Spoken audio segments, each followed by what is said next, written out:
now at about $2.50 a gallon. We're going to be, I think, at $2 a gallon. We could even crack that at some point. I'd love to do it. And we could do it more easily if we weren't building up the strategic national reserves, which Biden emptied out before the election so that he could try and get elected. Meaning he started it, then he got thrown out of the race. Then she took over and she kept it going. And they emptied out these strategic national reserves, which are really meant for something else. They're not meant to keep people happy with their gasoline price. They're meant for war. They're meant for problems, big problems. He emptied it out, and then she continued it during the process of trying to get elected. Didn't work out too well for him. And they virtually brought it down to the lowest level, I believe, in history. And it didn't have much of an impact because the prices were very high. But our prices now for energy, but for gasoline, are really low. Electricity's coming down. And when that comes down, everything comes down. But the word affordability is a Democrat scam. They say it, and then they go on to the next subject. And everyone thinks, oh, they had lower prices. No, they had the worst inflation in the history of our country. Now, some people will correct me because they always love to correct me, even though I'm right about everything. But some people like to correct me, and they say 48 years. I say it's not 48 years. It's much more. But they say it's the worst inflation that we've had in 48 years. I say ever. But whether it's 48 years or ever, it's pretty bad. We had the worst inflation that we've ever had. Since last January, we've stopped inflation in its tracks. And there's still more to do. There's always more to do, but we have it down to a very good level. It's going to go down a little bit further. You want to have a little tiny bit of inflation. Otherwise, that's not good either. Then you have a thing called deflation. And deflation can be worse than inflation. But we have it almost, we'll soon be at a perfect level. But we inherited the worst inflation. But we have 20 states that are now selling gasoline at less than the $2.75. Think of that, $2.75. And it was at $5 under Sleepy Joe. Grocery prices are down with the cost of Thanksgiving turkey this year down 33%. It was lower than 33% lower than under the Biden administration. Egg prices are way down 86%. Thank you. And mortgage rates, despite the fact that we have an incompetent chairman of the Fed, a real dope, who should reduce rates. I saw even Jamie Dimon said he should be reducing rates. I never saw Jamie Dimon say that. I wonder why he said that. But he really said it because he's right. But we have a guy that's just a stubborn ox who probably doesn't like your president, your favorite president. But they're going to be coming down. We'll be announcing somebody probably early next year for the new chairman of the Fed. I talked to Scott about taking the job, but he doesn't want it. You got the greatest job here. Yes, sir. Right? He said, no, I want to stay chairman. I want to stay right where we are, Treasury. And I think we're doing really great, aren't we? Huh? We're doing great, sir. And it's a great team to be part of. Yeah, no, it's amazing. Under my executive order to lower prescription drug prices, which I think is the single biggest thing we've ever done that nobody writes about because you're fake news. I've made unprecedented deals along with Bobby and Oz and all of the people that work on it. A lot of people that you wouldn't even think work on it, but they do, to slash drug prices by 200%, 300%, 400%, 500%, 600%, 700%, 800%. Nobody's ever heard of it before because I instituted favored nations and no nation agreed to do it. And then I said to the nations, if you're not going to do it, I'm going to charge you 100% tariff, which is more money than we're talking about. And they said, sir, we'd love to do it. Please, we would be honored to do it. And they agreed that they would go along with the whole thing. Nobody thought you could do it because they felt, number one, you couldn't get the drug companies to do it. So we're paying, as an example, for the, let's call it the fat drug, FAT, for fat people. Anybody use it at the table? Don't ask. But the fat drug was $135. Think of that. For certain people, $1,300 for certain countries, $1,300 in New York. So in New York, it was $1,300. And in London, it was $135. And a friend of mine called me, he said, what is this?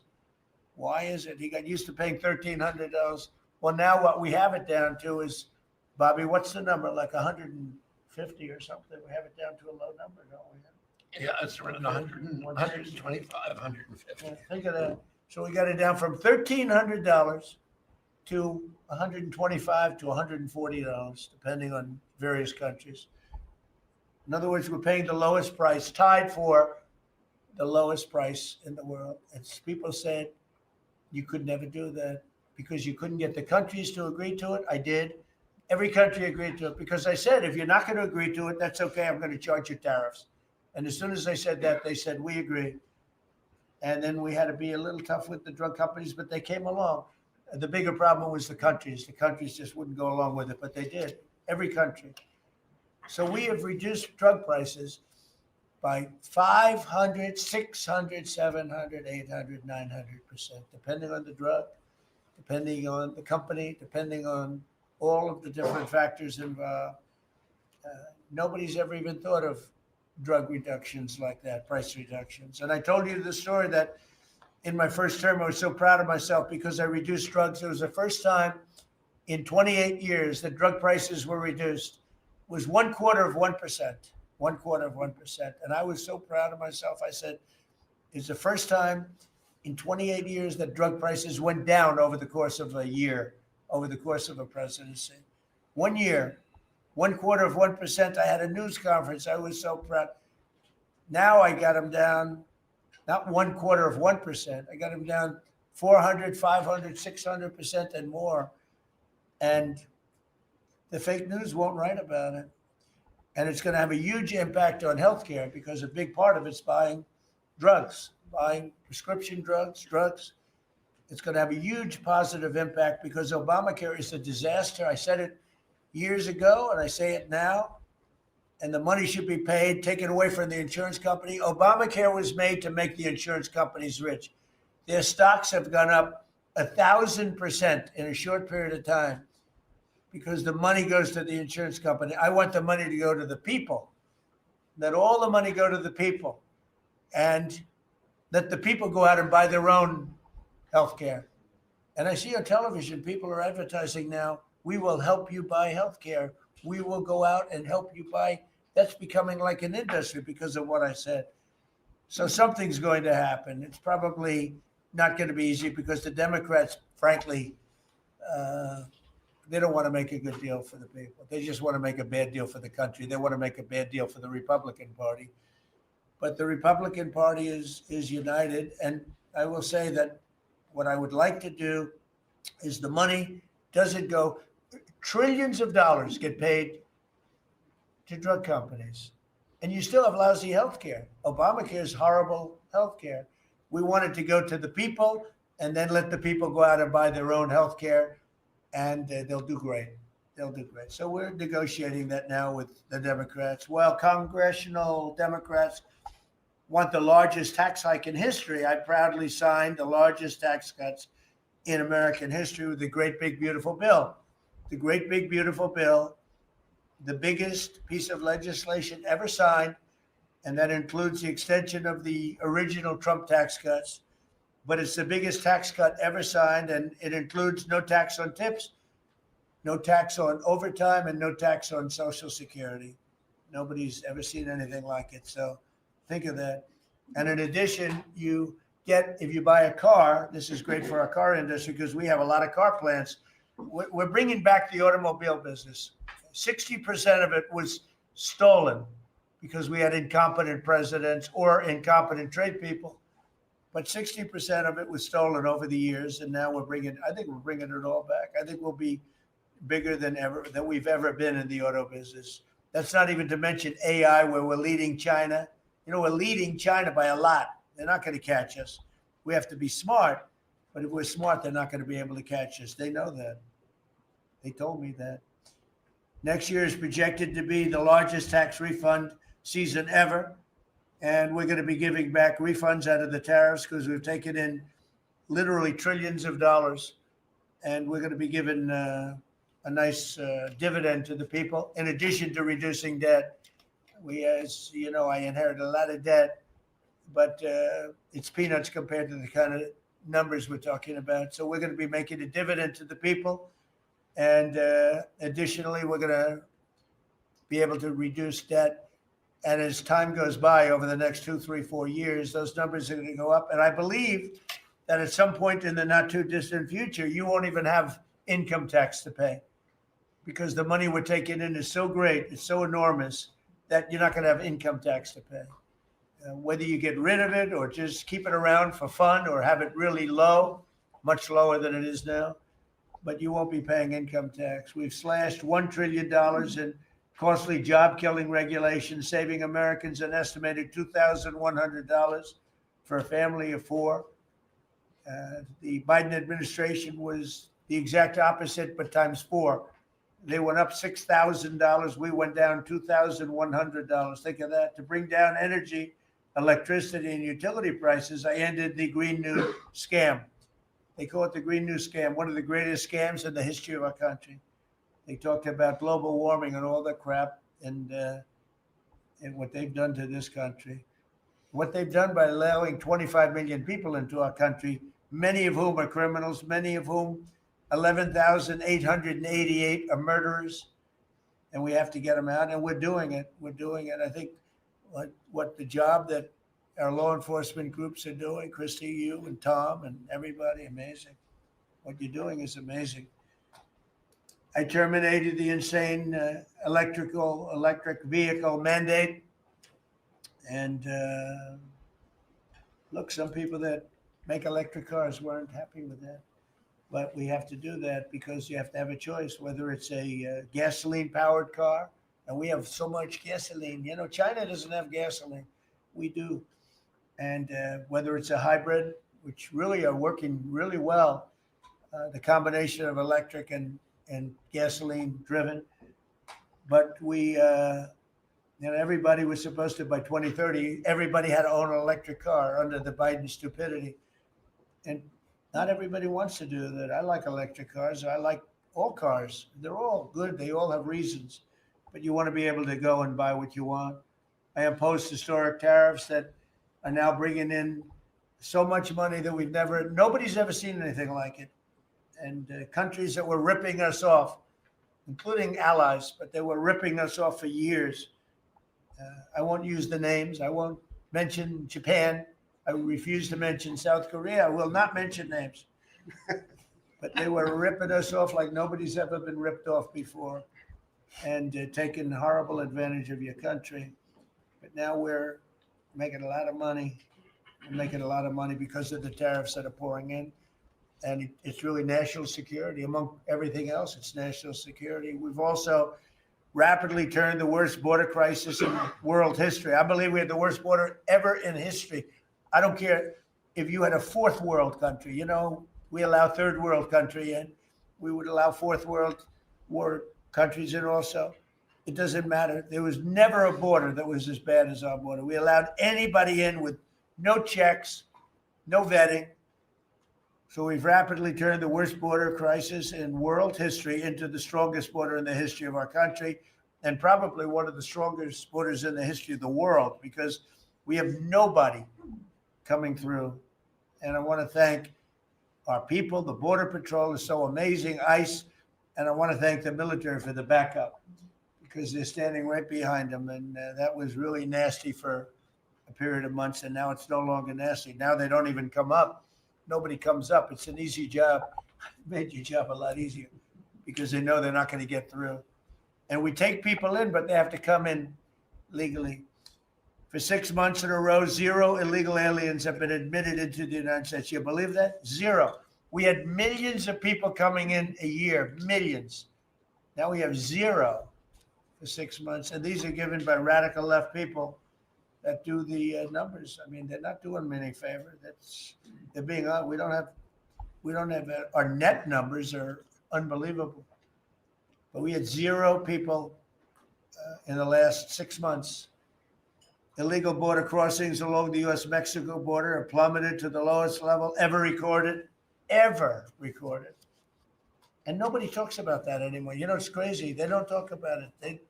You think they'd say, well, Trump's done a great job in the border. This country is being destroyed by the border. But you always find something new, like, is he in good health? Biden was great, but is Trump in good health? I sit here, I do 4 news conferences a day. I ask questions from very intelligent lunatics, you people. And I give the right answers. There's never a scandal. There's never a problem. I give you answers that solve your little problems. You go back and you can't find anything, but you do stories about Biden was in wonderful health. The guy didn't do a news conference for 8 months. If I go one day, I had one day where I didn't do a news conference. There's something wrong with the president. You people are crazy. I'll let you know when there's something wrong. There will be someday. That's going to happen to all of us. But right now, I think I'm sharper than I was 25 years ago. But who the hell knows? By the way, I took my physical. I got all A's, everything. But they said to me, would you like to take a cognitive test? I said, is it hard? They said, yes.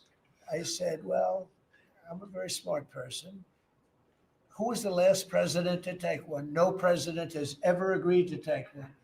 Because when you get into the mid questions, meaning, 10, question number 10, 11, 12, 28, 30, they get harder and harder. And they said, would you like to do it? I said, well, no reason to do it. Nobody's ever done it. I'll do it maybe, but there's really no reason. They said, sir, the problem is this is Walter Reed Hospital. And that's a military hospital.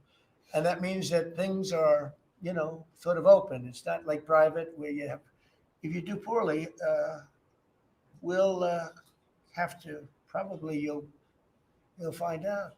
They said, I won't do poorly. I'm a smart person, not a stupid person. And as the doctor will tell you, I aced it, right, Susie? I aced. I got every question right. And these are tough questions. These are questions that I would say 99% of the people that I'm talking to right now, meaning the people from the fake news, would not do well in those exams.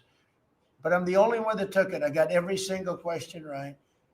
And then I read in the New York Times, is Trump sharp? Trump is sharp, but they're not sharp. That's why they're going out of business, the New York Times. I hear that they're losing so much money, it's ridiculous. They're a bunch of fakers. But we can never let another thing happen like what happened to us with a fake election, with a rigged election, where a guy like Joe Biden assumes the presidency, because the man was grossly incompetent. And he was incompetent 30 years ago. But he was really incompetent for those last few years, and our country was put at great danger because of it. So for 6 months in a row, we had 0 people. Illegal border crossings along the U.S.-Mexico border have plummeted to the lowest level ever, ever, ever. Think of that.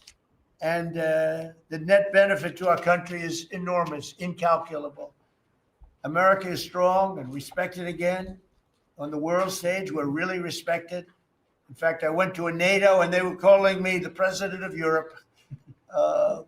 We're doing very well. We have a lot of respect. As you know, we have a problem with a war that our people are trying to settle now with Russia and Ukraine.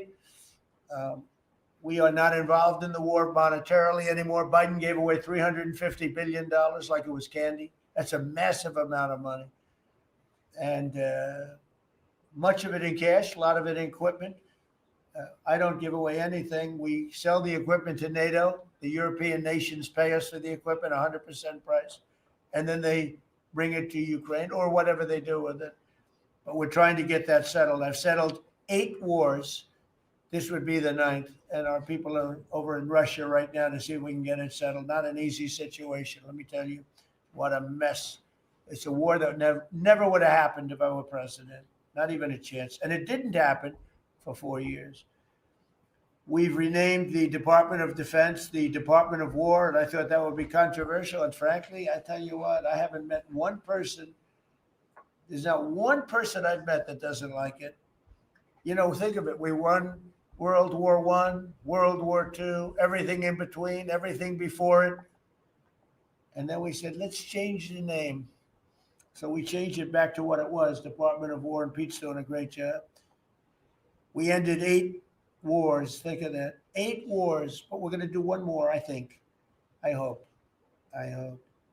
Every time I end a war, they say, if President Trump ends that war, he's going to get the Nobel Prize. If I end that war.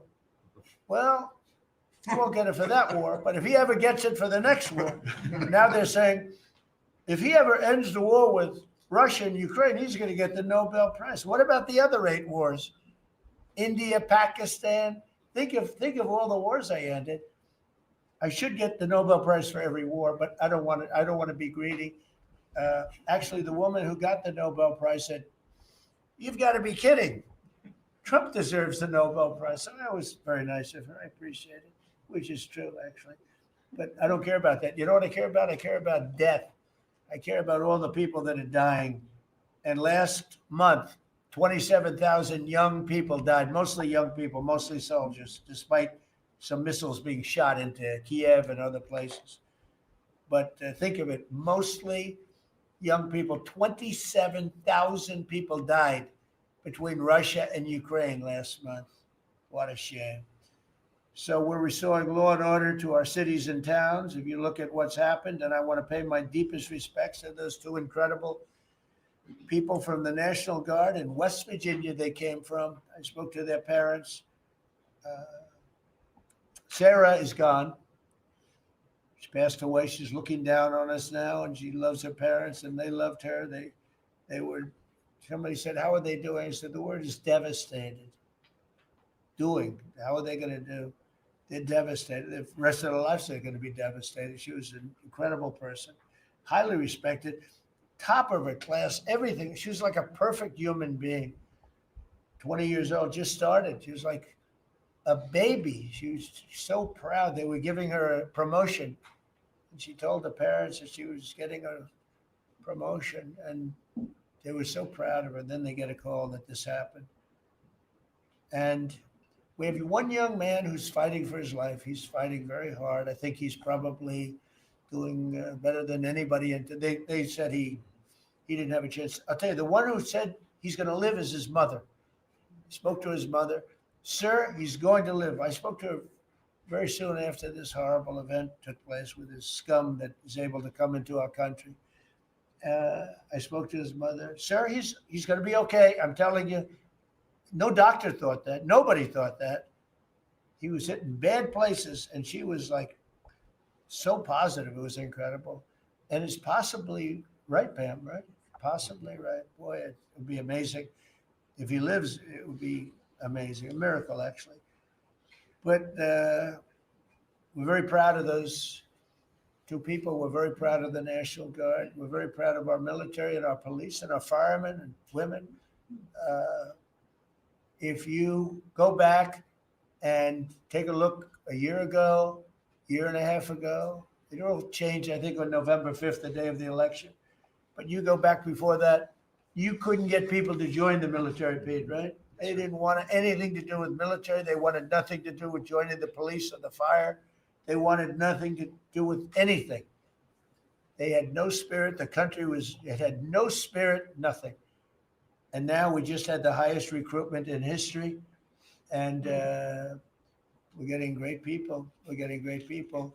And I will say, despite what just happened, Washington, D.C. has become a really safe place. And I guess this lunatic probably was upset that the National Guard is so effective, because we were really, really effective, and we are. And Washington, D.C. is now considered a very, very safe city.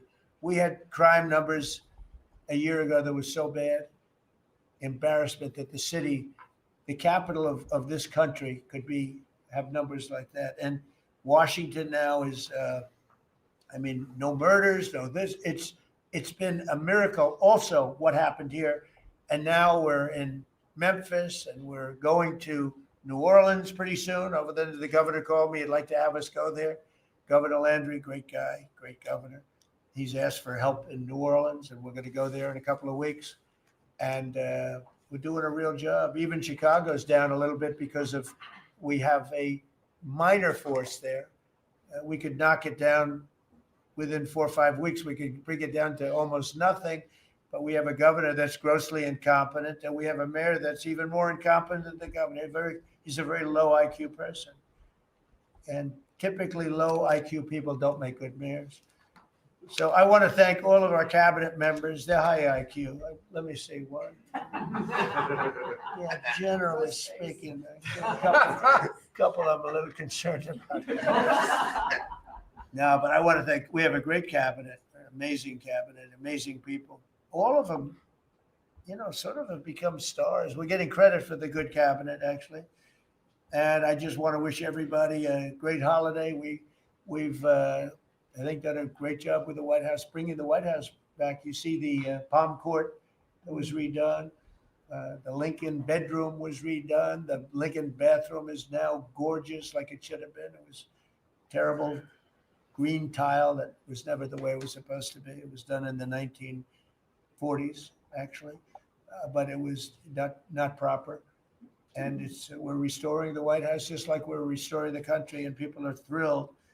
But the First Lady's done a beautiful job with the Christmas trees and all the decorations. I see the wreaths on the windows. I'd never seen that before, on the windows of the White House.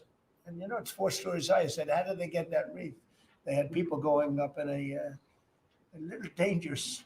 I wouldn't want to do it, but they put them up, and we have wonderful people working in the White House, and they're really proud to bring the building back, because this building was a little bit like the country. It was mishandled, it was mistreated, and now it's being given love. And we're building one of the great, I think maybe the greatest ballroom. We needed it for 150 years. They've been asking. You see the trucks and cranes and excavators in the background, and you hear them. And every time I hear them, I love the sound. To me, I love the sound. I wouldn't say my wife is thrilled. She hears pile drivers in the background all day, all night. They go till 12 o'clock in the evening, day, night, pile drivers. Darling, could you turn off the pile drivers? Sorry, darling, that's progress. But no, we're doing great. It's going to be I think it's going to be the finest ballroom ever built, and we're going to have it here. They've wanted it for 150 years. Think of that. So I will just end by saying I want to thank the cabinet. It's been a great cabinet. Let's think of it. Time flies, but this is our last of the year, as I said, and I just think you've done a fantastic job. And we're going to go around the room. We'll go quickly, but we're going to go around the room, and we'll start with Pete, and you'll tell us about some of the achievements. And some of you have achievements that are so big, I don't want you to go through the whole thing because we don't have time. But we'll start with Pete, and then if you want, we'll take some questions at the end. Please, Pete. Well, thank you, Mr. President. As you said, it has been a historic year at the Department of War. Recruiting and retention over this year are at the most historic levels our country has ever seen. When I had a chance to be on an aircraft carrier destroyer over Thanksgiving, the spirit in our ranks since the election under President Trump is unprecedented. I've never seen anything like it as a soldier myself in uniform, and I know a lot of you feel the same way. We've ripped out the DEI and the political correctness. It's all merit-based at the department. We're getting back to basics: accountability, training, readiness, lethality, and that's reviving that spirit. And Mr. President, we're rebuilding the military, historic investments. I just took briefings on the Golden Dome and F-47, next generation capabilities that are going to make sure that for generations to come, America has the most powerful, most capable, most lethal military in the world, which you have rebuilt once and we're rebuilding again. And then we're reestablishing deterrence and credibility. If you look at what happened, we deal with every day the outcome of what happened in Afghanistan, the debacle under Joe Biden. We just dealt with it in the streets of Washington, D.C. with those 2 National Guardsmen. And then what happened on October 7th with Hamas, what happened in Ukraine, a war that never would have started under President Trump. We're having to rebuild that. So whether it's freedom of navigation and taking the fight to the Houthis, whether it's Midnight Hammer, those beautiful B-2s going 37 hours back and forth, undetected, delivering with precision, and Iran not getting nuclear capabilities, Europe and NATO stepping up to 5%, locking down our southwest border. It's been an honor to work with Christy and Tom and everyone else down there to lock it to 0, operational control of our border. And then it's getting after and going after narco terrorists and designated terrorist organizations in our own hemisphere. As I've said, and I'll say again, we've only just begun striking narco boats and putting narco terrorists at the bottom of the ocean because they've been poisoning the American people. And Joe Biden tried to approach it with kid gloves and allowed them to come across the border. Cartels take over community, 20 million people, hundreds of thousands of Americans poisoned. And President Trump said, no, we're taking the gloves off. We're taking the fight to these designated terror organizations. And that's exactly what we're doing. So we're stopping the drugs, we're striking the boats, we're defeating narco terrorists, and we're And standing. Peter, you may say one thing, that drugs coming in through the sea by sea are down 91%. And I don't know who the 9% is, I'm not sure either, sir, because but down 91% by sea. we've had a bit of a pause because it's hard to find boats to strike right now, which is the entire point, right? Deterrence has to matter, not arrest and hand over and then do it again, the rinse and repeat approach of previous administrations. This is meant to get after that approach. And I will just end by saying, as President Trump always has our back, we always have the back of our commanders who are making decisions in difficult situations. And we do in this case and all these strikes. They're making judgment calls and ensuring that they defend the American people. They've done the right things. We'll keep doing that. And we have their backs, Mr. President. Good job. Thank you very much. Howard? So we set out to stop the ripoff of the United States of America. This is about global change of trade. We've been ripped off since 1945 when we set this policy. So we set out, and together with my partners, Jameson Greer and Scott Bessent, we set out to change that. So we started, the first one was the UK deal, right? We asymmetric. They pay us 10% and we get charged nothing. That allows us to export, and that began the process. Then we did the biggest, the European Union, 450 million people, $20 trillion economy. They completely opened their borders to us, and we charge them 15%. That makes America $100 billion a year and turns it back to where our economy is the best. And so it proved that President Trump's trade agenda was the right trade agenda. Then we go to Japan and Korea. They offer us $750 billion in cash to build in America at the president's direction.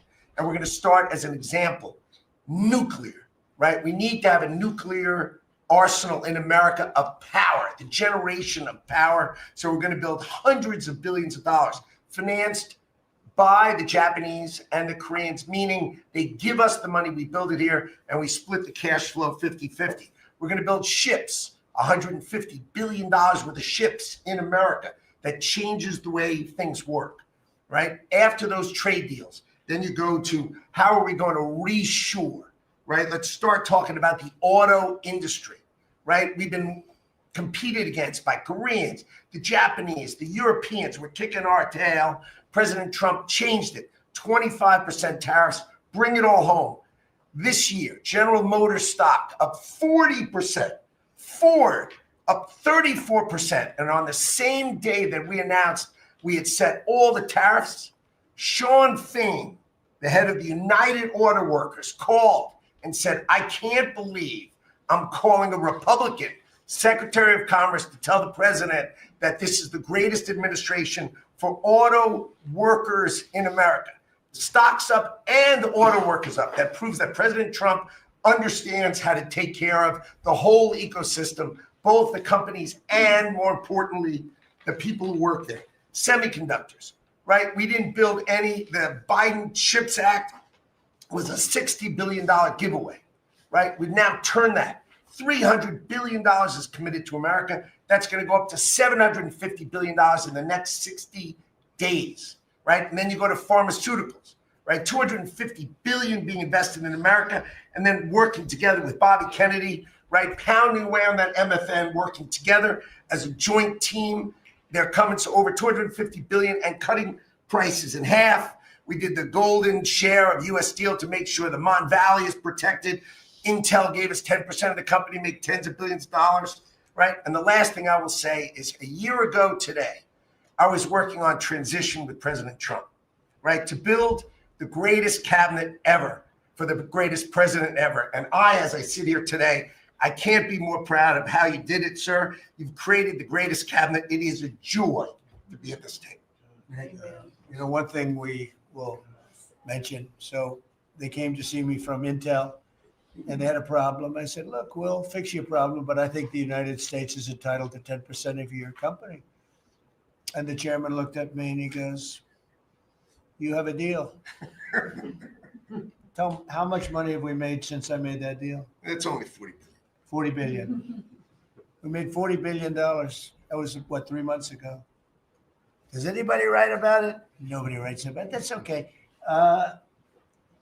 Mr. Secretary, how we doing with Well, Mr. transportation? President, so just quickly on aviation, many of you heard that we have an infrastructure made of copper. We have to transition to fiber.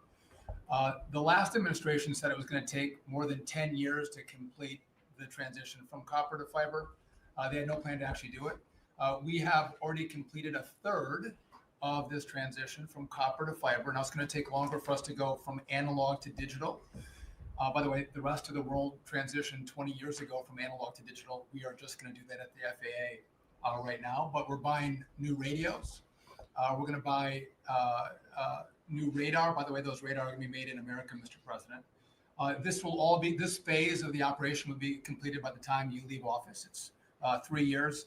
I do need another $20 billion, Congress, to start the second phase, which is really important, and we'll try to get that done also in that 3-year time period, but we need the money, critically important. With regard to commercial driver's license, I think we've covered a lot the crashes that have taken place around the country. And what we found is there have been states that have issued commercial driver's license to foreigners, and they've gone through sham schools, and they're not safe on American roadways. And so in partnership with Secretary Noem, we have driven those numbers down. We got California, Gavin Newsom, to revoke 17,000 unlawfully issued licenses. We've closed down half of the fake schools that give out these fake licenses, all critically important. Governor Tim Walz of Minnesota gave 33% of these licenses unlawfully. People that should never have a driver's license driving a big rig on American roads, endangering the American people, shameful. We've cleaned up Union Station here in DC per your directive. We're going to rebuild Penn Station in New York. We're going to break ground at the end of 2027, get that project operational. And, Mr. President, a lot of us, I fly commercially, I fly back by the bathrooms. I don't know why that happens. They put me in the back. We've asked Americans to bring their better selves, to bring civility back to travel, to say, listen, let's say please and thank you. And if you have someone's pregnant on your flight and you're as strong as Pete is, well, pick up the bag and help her put it in the overhead bin. Let's be nice to each other, is what we've asked. Maybe not wear pajamas or slippers on the airplane. And I think it's been received fairly well, and I think we can all have a better travel experience when we do that. And just the last point I'll make is there was a big football game where the Merchant Marine Academy that falls under DOT actually beat the Coast Guard with Kristi Noem. We beat them by 1 point, and so we're very proud of that. And, so well done, Kings Pointers. So a little bit in a nutshell, we're rebuilding the air traffic control under Boot Edge. It's supposed to be Boot Edge. Who's another grossly incompetent person? He'd get in his bicycle, ride to work. And he was just terrible. What they do is they take the fiber optics and they take fiber trying to hook it into copper. And fiber and copper don't mix. You can't do it. But people knew that for the last 30 years since they started doing the fiber. And they spent billions of dollars and it didn't work. And you saw that by the helicopter crash. You saw that by Into the Plane. You saw that by a lot of things. So we're doing a brand new air traffic control system, and it's going to be the best. And it's going to be from top to bottom. And we have the 3 top companies in the world bidding on it. And it's going to be one bid, and we're going to have one company responsible, and it'll be the best system. And it's going to make this. Look, our skies are safe. Otherwise, we wouldn't let people fly. But we're going to have the safest skies. We're going to have the best system anywhere in the world. We're also going to rebuild Dulles Airport because it's not a good airport. It should be a great airport, and it's not a good airport at all. It's a terrible airport. It was incorrectly designed with a good building. Actually, it's got a beautiful terminal, Saarinen was the architect, one of the greatest architects in the world at the time, a great architect. And so they have a great building and a bad airport, but we're going to turn that around and we're going to make Dulles Airport serving Washington and Virginia, Maryland, et cetera. We're going to make that into something really spectacular. We have an amazing plan for it and other things, but yeah, you're doing a really good job. I appreciate it. The people movers of Dulles, we had a crash recently. So we're going to announce that later today, a request for bids on this. But again, it's a not a great airport, which we can make great in this administration. Mr. We have a President. design that's amazing for Dulles. It's going to take Dulles and make it a really bad, it was a badly designed airport. We're going to make it into as good as there is in the country. It'll be exciting. Okay, please. Well, Mr. President, it's good to be here at this meeting because in 1 year you can look around the table and see the change. And I think one of the biggest changes is how this cabinet works together. And I want to start there. This has often been said, I found out some things this year that I didn't know, that the Department of what was Defense, now Department of War, and the Veterans Department had never really communicated. Now, we're fraternal twins in a way. Pete and I are. He lives better, I'm better looking. But in the looking at this, I mean, he brings them in. He keeps them for a number of years, up to 20 or longer. And then they come into what the country is committed to our veterans. And if you don't have both ends working correctly, then recruitment lags, morale lags, and we've been able to work and fix a great deal of that. I didn't need to change our name, but I did do one thing. I put the veteran back first at the VA. And we did that in 1 year. How did we do that?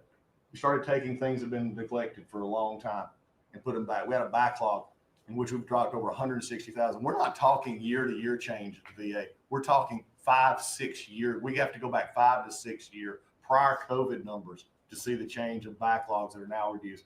We do it in 6 months instead of the long time it took. In fact, it grew under the Biden administration. It shrank over 160,000 under us. Champ VA, which is a program we have, it's basically been back to day to day. It was at a terrible state, which delays and claims and everything's going on. We got that back. We're doing things like taking a new look. I have one question that I ask when I go to my hospitals, which by the way, over 170 hospitals, 1,200 clinics. And I ask the people one thing, Mr. President. I said, what are you doing right now that if you were just honest and I wasn't standing here, you say, this is stupid.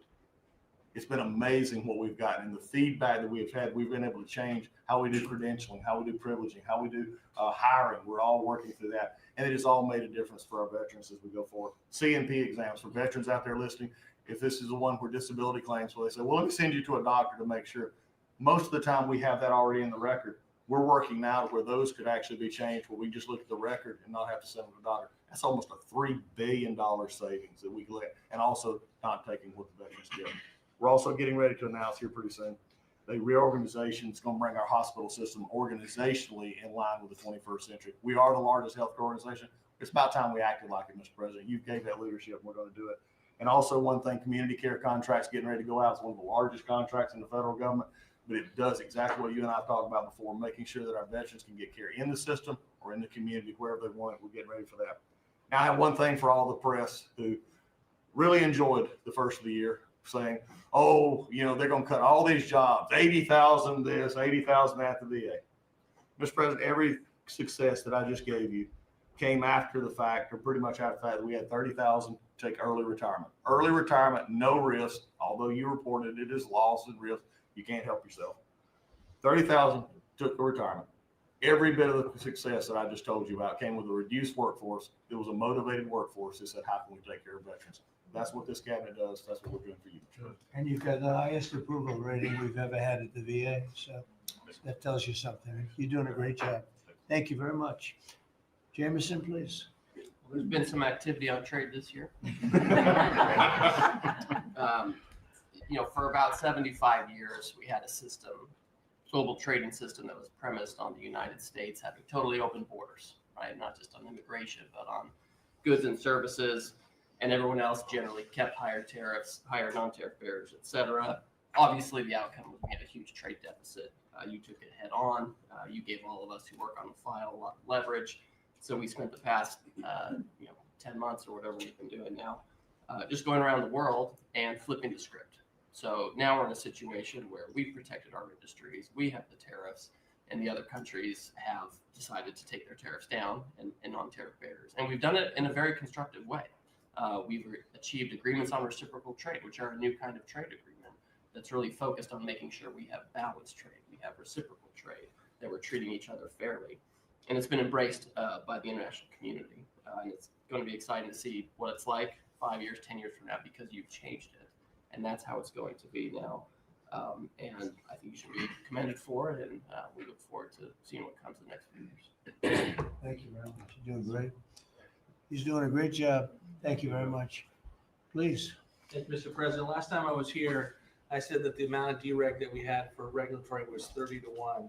Since then, it's up to 48-1. Your goal had been 10-1, which was in excess of 6-1 in the first term. It's actually much higher than that, but I made my team redo the threshold a little bit because it sounded so unbelievable. But the amount of work that's being done with this entire team is astronomical. And another detail in that is that when we propose a rule, some of the biggest ones that you care the most about don't go into that count until they are finalized. So next year we should be even more eye-popping. One of those to talk about is the federal acquisitions regulations, which you gave us a charge 6 months ago to dramatically reduce. In 6 months, we've lowered it by 25%, 500 pages, 2,700 mandates, which is a third of the mandates. That's going to lead to savings, competition, and speed. So probably $40 billion for the agencies in savings over the course of 10 years. When we get up and running, it'll be north of between $200 and $400 billion. Competition, about 45% of government bids only have one bidder. So you got no competition in that situation. That will now change. And then we're just getting faster, months, and hopefully we turn it into years, which means you all around this table can buy things that you need quickly, and that you have better vendors to come, many of them small businesses who want to participate in the federal procurement process. So making all sorts of improvements on that front is very exciting. Thank you, Mr. President. And great on the regulations. We're cutting them at levels never seen before. And I have the record from the first 4 years, but we're blowing that record away. So it's been really great. Good. Scott? Yes, sir, Mr. President. Great to be with everyone. And, you know, when you were giving your report, which was fantastic, and I listened to the report of all my colleagues here and those that will come, it reminds me when I played in the NFL, we had this thing called game film. You know all about film. And we had a saying that said, the film don't lie. The film tells the real story. And I hope that the American people, when they watch the film that's going on now in this time in our history, that they will see that America is greater today than it ever has been. And so I thank you for that. And thank you for giving us good stories that we can tell for the American people. Scott, we're saving our country. Yes, sir. Okay, and I don't want to be braggadocious. We're saving our country. Our country was going down and would never have been able to come back. We're saving all of us, but we're saving our country. All right, go ahead, please. So at Housing and Urban Development, in keeping with your executive order, sir, in making America's streets safe and beautiful, again, we've been very intentional about making public housing in our country safe. And I want people to know, our colleagues know this, but people in America know that we actually care about people that live in public housing around our country. A lot of public housing is wrought with crime, sex trafficking, drug trafficking, illicit drugs, illegal aliens living in public housing, but we put them on notice to let you know that it's not lost on us. We care about the people, we're paying attention to it, and we're gonna root out crime in public housing. We've been very focused on working with the Memphis Safe Task Force, the DC Safe and Beautiful Task Force, working with Pam and Chrissy and others, and law enforcement. Our law enforcement is tremendous. Every single night they go out and they go to public housing to make sure that our people are safe, mothers and children are safe. And so at HUD, you know, it's a different day. We're running new plays. The film was real bad when I came in, I'm gonna be honest. But we are giving the people that live in public housing the assurance that they will be safe. We also announced a new crime hotline, sir, that people that live in public housing, if they see criminal activity, if they see illegals living there, if they see drug trafficking, if you see it, if you hear it, report it. Don't be afraid. And so work with our Office of Inspector General we've set up this crime hotline and also working with Chrissy and Department of Homeland Security, making sure that everyone that lives inside of public housing is accounted for and that they are American people. And so I say that and I emphasize that to know that we prioritize American people and American people only. Lastly, sir, in Atlantic City, we took over the Atlantic City public housing because the living conditions were deplorable. And they have people that have been living there for 3 generations and they were being treated very bad. And so I took it so that we can now give people a safe place to stay. And working with the First Lady in the Foster Youth Initiative has been a great joy for me and our team. So thank you for doing that executive order to make sure that our foster youth have a safe landing pad and have financial literacy as they age out of the foster youth system. And so you talked about affordability.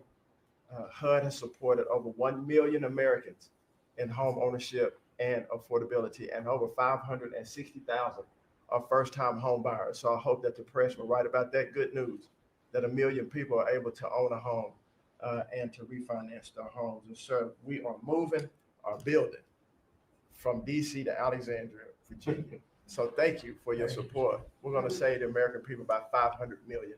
So that's my report. Thank you, sir. Thank you, Scott. Brooke? Well, coming off of Thanksgiving, moving towards Christmas, I think it's the season of Thanksgiving, and 2 words for me are gratitude and joy. Gratitude to you for, as Howard said, bringing this team together. I say it a lot, but I'll say it again, that this is like family at this point, and I don't know that there's ever been an organization like this, at least a government like this in the history of our country. These jobs are hard, but the joy every day in getting to fight for America and save the country is the privilege of all of our lifetimes, I believe. So thank you for that. At U.S. Department of Agriculture, the People's Department, Abraham Lincoln launched this department in 1862. But under your leadership, we have finally, again, put farmers and ranchers and rural America first. In the last year, it's no longer DEI, climate change, sending out money based on the color of a farmer's skin. It's now about literally putting farmers back at the center of it. And under the last administration, we talked a lot about affordability. We'll continue to talk about that. But under the Biden administration and the destruction of our economy and the cost of inflation, interest rates for farmers and ranchers went up 73%. Labor went up 47%. Fertilizer went up 36%. Fuel went up 28%. So when you think about the extreme economic strain that a lot of our farmers are under in our farm economy, these are massive, massive numbers that will take some time to get out from under. But we've already seen the beginnings of the movement toward more affordable food, housing, fuel, et cetera. And that will only continue to trend as we work to solve those issues. My partners in trade, of course, they do the work, but I'm constantly talking to them about selling more soybeans, selling more corn, getting more of our products out. But when we really think about how to solve for this idea that for so long our farmers, many of them have been farming for government checks instead of moving their product around the world, these trade deals change that forever. And it isn't one trade deal or 2 trade deals, it's dozens of trade deals. And so talking about rural prosperity and bringing the golden age back to rural America, which has been lost for too long. We're going to focus on that next year, hopefully with our vice president, many of our cabinet members. But the opportunity to do that under these new trade deals is unprecedented. And so just putting farmers first, our ranchers first, Mr. President, is such a huge priority and an accomplishment of the last year. The second quick thing is lawfare. And I know you know this better than anyone in the country. When a government politicizes and weaponizes their power to go after average, everyday Americans, well, from you, the top of the EPA's president, but all the way down to the ranchers in South Dakota, the Maud family, who were facing jail time over a fence line dispute that had been in their family for 130 years. We fixed that. The Henry family in New Jersey, who were facing their farm being taken away for eminent domain to give to affordable housing. We fixed that. So being able to completely change the trajectory of private property rights, but especially as it has to do with our farmers and ranchers and our rural communities, changes everything for our country. And then the third thing, we have so much great things to talk about at USDA, but the third thing, which became very much a part of the national conversation during the Democrat shutdown, was SNAP reform, food stamp reform. When all of America saw what so many of us know and have been working on, but when you have so much rampant fraud in a program that 42 million Americans participate in, now a big good piece of news that I hope is written about, since you became president, about 800,000 of those 42 million have moved off of food stamps, which is hopefully the plan with better jobs, higher wages, et cetera. But still, when we found 186,000 dead people's Social Security numbers being used, 500,000 people receiving benefits more than twice. We had a couple of people receiving benefits in 6 states. In February of this year, we asked for all the states for the first time to turn over their data to the federal government, to let the USDA partner with them to root out this fraud, to make sure that those who really need food stamps are getting them, but also to ensure that the American taxpayer is protected.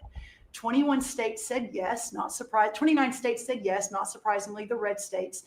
And that's where all of that data, that fraud comes from. But 21 states, including California, New York, and Minnesota, the blue states, continue to say no.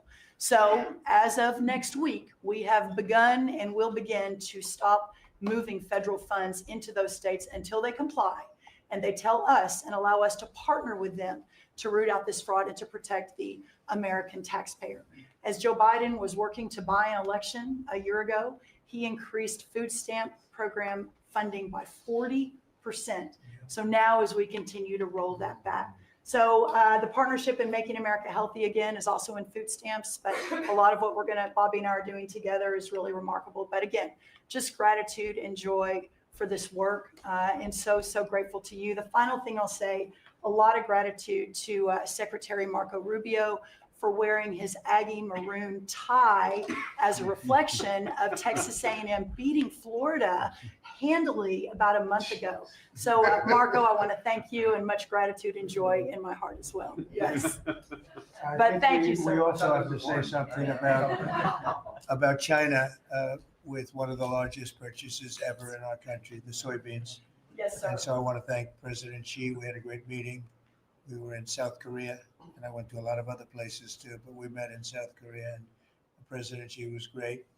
And China gave us among the largest orders in the history of your world, agriculture. That's right. So- And sir, may I say, this is the remarkable result of real leadership, and your real leadership. Just a couple of days ago, China announced that they were going to halt all purchases from Brazil because they had found some irregularities in some of the soybeans they're buying from Brazil. And what that means is a continued signal that this country and our farmers produce the best, highest quality soybeans, sorghum, et cetera, in the world. And what you've been able to do is open those markets up and again, move toward an era where our farmers are not so reliant on government checks, but they have the markets to sell their product. Having said that, we do have a bridge payment we'll be announcing with you next week as we're still trying to recover from the Biden To help years. them, yeah. That's to help- right. To help the farmers. We're That's going to help right. the farmers. They did not help the farmers. That's right. Thank you very much. Thank you, sir. Scott? Mr. President, it's been a great year on the economy, but the best is yet to come. The tens of trillions of dollars that have come in investment, both the portfolio investment by companies, investment by countries, that is turning into a CapEx boom for the U.S. Capital expenditures up 15% in history. That when CapEx is up, jobs will follow. The one big beautiful bill is an incredible, as you said, thanks to your leadership, along with Speaker Johnson, Senator Leader Thune, we had that done on July 4th, which everyone said was impossible.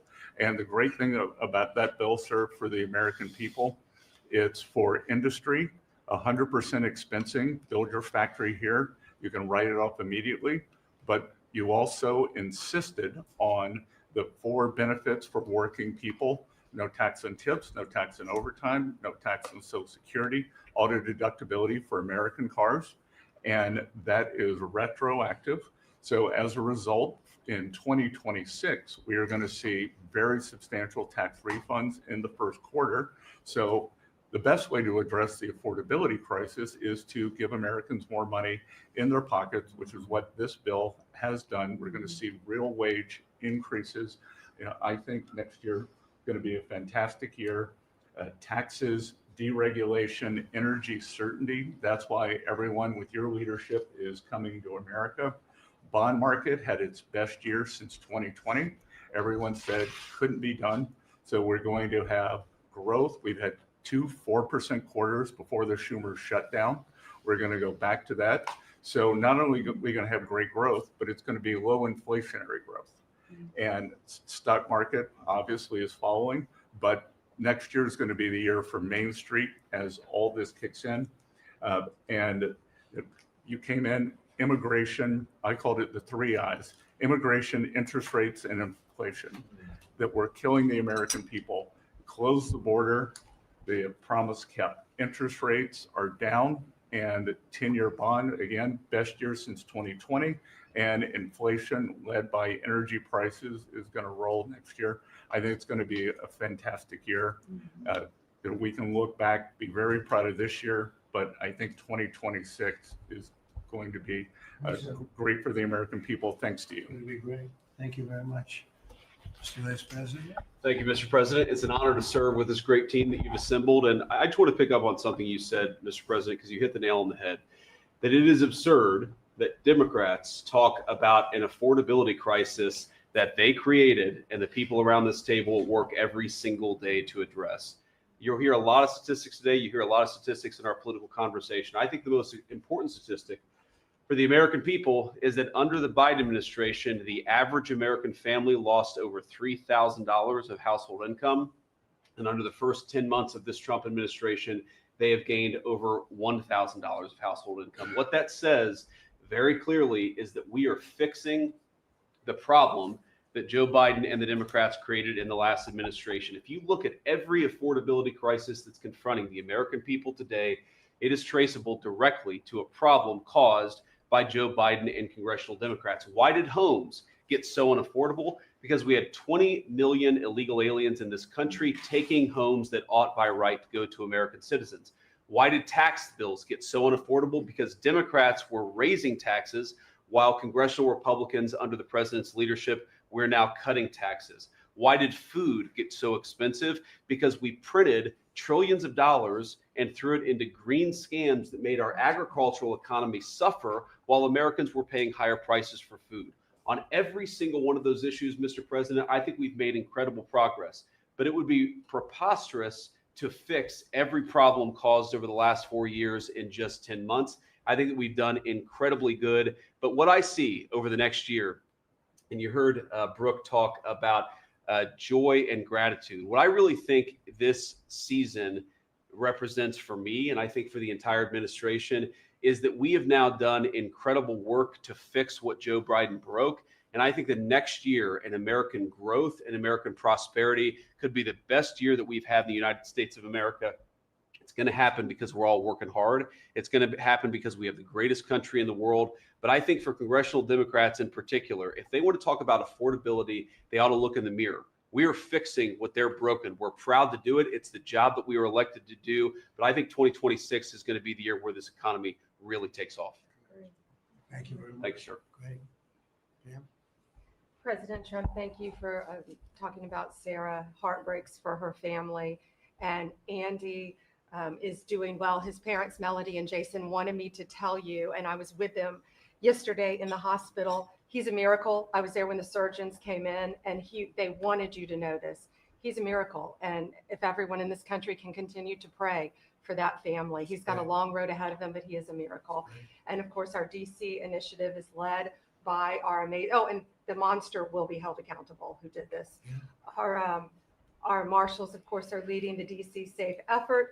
We have made over 7,000 arrests at your direction. DC is safe again.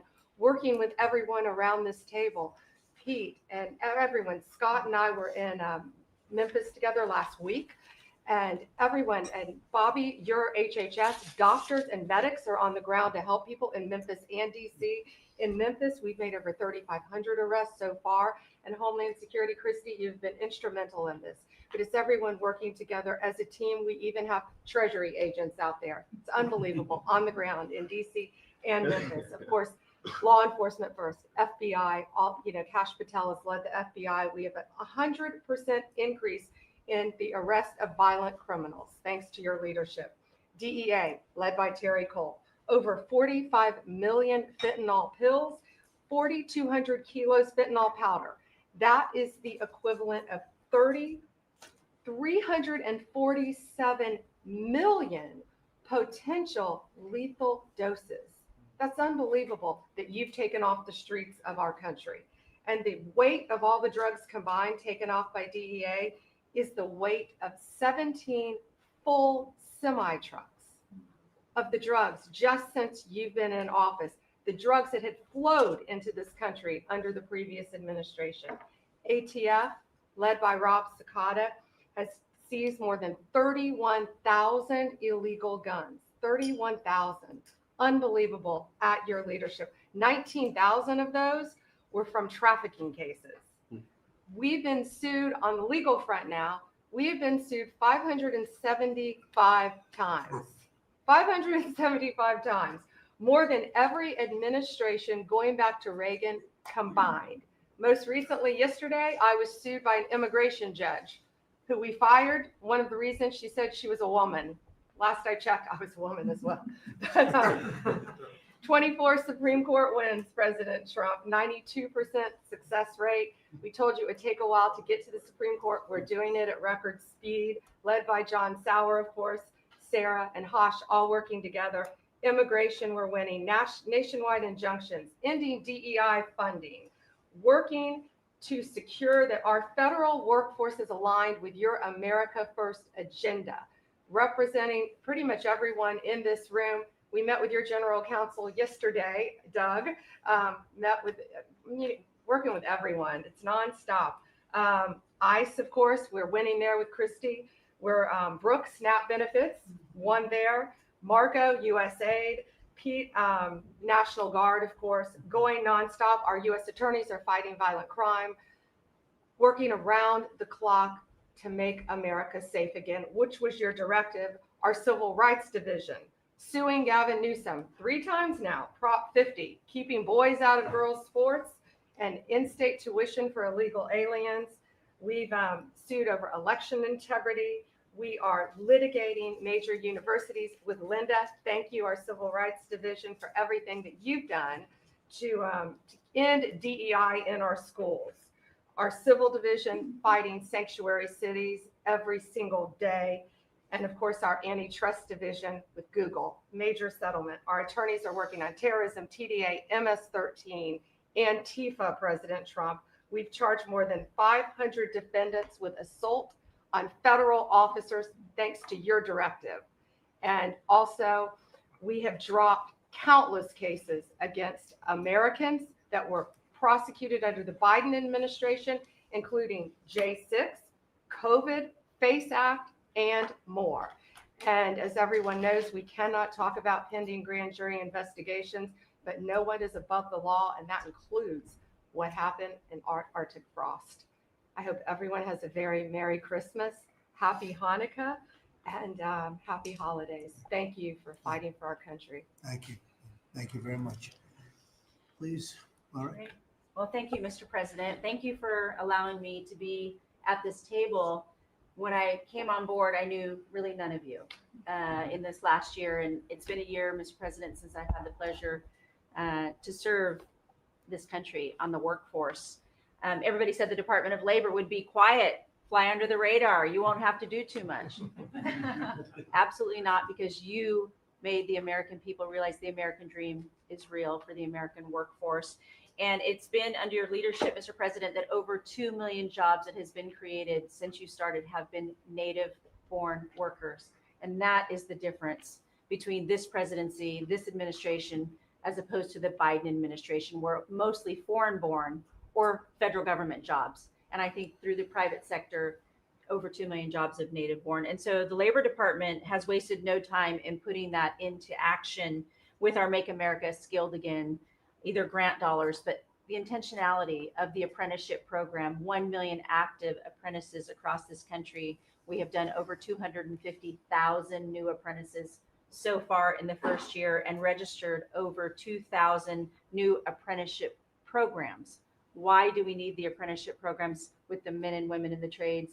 Because of the leadership of onshoring and reshoring, and have a lot of these companies reinvest in America. We have to build this country. We cannot do that without the tradesmen and women and the craftsmen of this country. And I think that, Howard and I, we talked about that from the beginning, and we're going to have to lean in on that because we need the labor force, 700,000 new skilled jobs with electricians, construction workers, machinists, and so forth. And as I traveled with the vice president as well, we see that on the manufacturing floors of this country, they're in desperate need. The Department of Labor are going to get the workforce skilled again.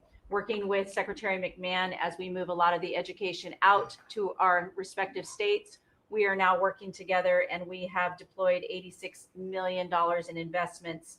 And a lot of that is in AI infrastructure jobs to have our new workforce proficient and literate in AI if we're going to continue to lead the AI race. And we're working on that. And the Department of Labor is now creating and will soon launch the AI infrastructure and workforce hub, which we will be able to track that metrics to see exactly if these dollars are going correctly. Integrating education and workforce with obviously Administrator Loeffler and I are on the road a lot together because we're talking about Main Street as well as a lot of the manufacturing jobs and how we're being an ally to our businesses as opposed to an adversary. For far too long under the Biden administration, we were adversaries to our business owners, and we want to give them a leg up always and make sure that we're paying attention. And we want our workforce to be educated. We do not need the numbers that we have seen across this country where our 4th through 8th graders cannot read, write, or do any math, and they are our future workforce. We have to depend on the American worker first. Also, lowering healthcare costs in line with the executive order. I'm working with Treasury and HHS, and rulemaking is underway to expand healthcare transparency and make pricing more affordable for our employers who offer these to their employees. Promoting retirement security. The department rescinded the Biden administration's guidance that restricted the use of crypto in the retirement investments, and we're seeing more and more of that, where we also rescinded the supplemental statement that discouraged the fiduciaries from considering the alternative assets for 401ks, and that will also come through the Department of Labor, that rulemaking. Ending abuse of cheap foreign labor at the expense of the American worker. We launched over 200 investigations into companies who will have abused and or fraudulently against the American worker. So Project Firewall was released. Thank you, Mr. President. We want the trained workforce, but we will root out the fraud and abuse, and we'll protect the American worker first. And slashing the job killing regulations. The department has rescinded discriminatory DEI practices. And I will tell you, reducing compliance costs for businesses as it was for DEI has saved American businesses nearly $1 billion this year by just getting rid of DEI for that compliance cost that they've had to do. So, Mr. President, continuing to skill the American worker, the American workforce is going to be my mission. We have to do it faster. We have to do it quicker. We have to build so that the American people can realize that American dream that you have laid out so eloquently. And it's an honor to serve under this administration and to talk to the American workers who believe in the American dream again, the pride on their face, the pride of the American worker, the skilled men and women who build with their hands. It's an honor.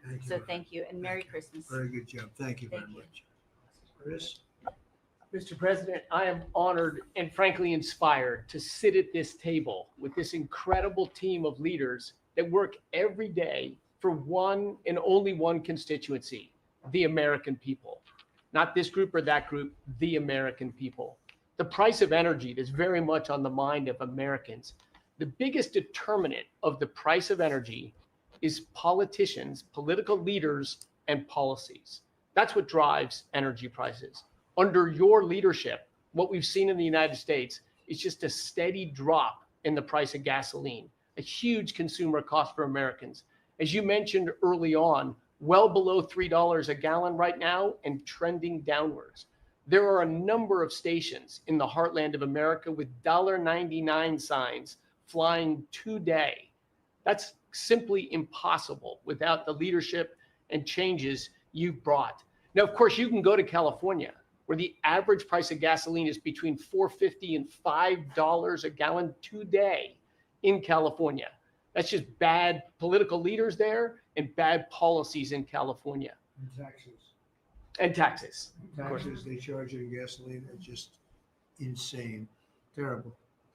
And electricity prices is a very parallel story, but it's a bigger moving ship, so the changes are a little bit slower. But Americans are outraged at roughly 30% rise in the average price of electricity across this country. But everything we are doing together is going to reverse that. Not just stop the rises, but start a downward trajectory in electricity prices. And I can say that with confidence, not because we think these policies will work. We know these policies will work, and I'll get to that in a second. We're going to stop closing power plants. We've already done that, of course. Stop closing the coal power plants and natural gas plants that were shut down. We've got over 30 gigawatts of generators just sitting there today, not allowed to run. Well, of course, we're fixing that immediately. We're going to bring on from our existing grid tens of gigawatts more capacity that'll drive down the cost of electricity. But if we look at the last 5 years to see what works and what doesn't work, the most Trump-aligned policies in the electricity sector were by, no surprise, one of your cabinet members, Secretary Burgum, for 8 years, governor of North Dakota. Over the last 5 years, production and demand for electricity in North Dakota grew 35%. Think what data center boom's going to do. And what happened? Electricity prices went down. Didn't rise slowly. They actually went down those 5 years. That's the answer. Trump-aligned energy policies increased demand for electricity. Nebraska and Texas, more Trump-aligned states, had significant growth in demand for electricity. They had electricity price rises, but well below the price of inflation. Unfortunately, Biden brought all of us a lot of inflation. If you look at the other end of the spectrum, California, New York, Massachusetts, Connecticut, Maryland, I could go on. What happened in those states?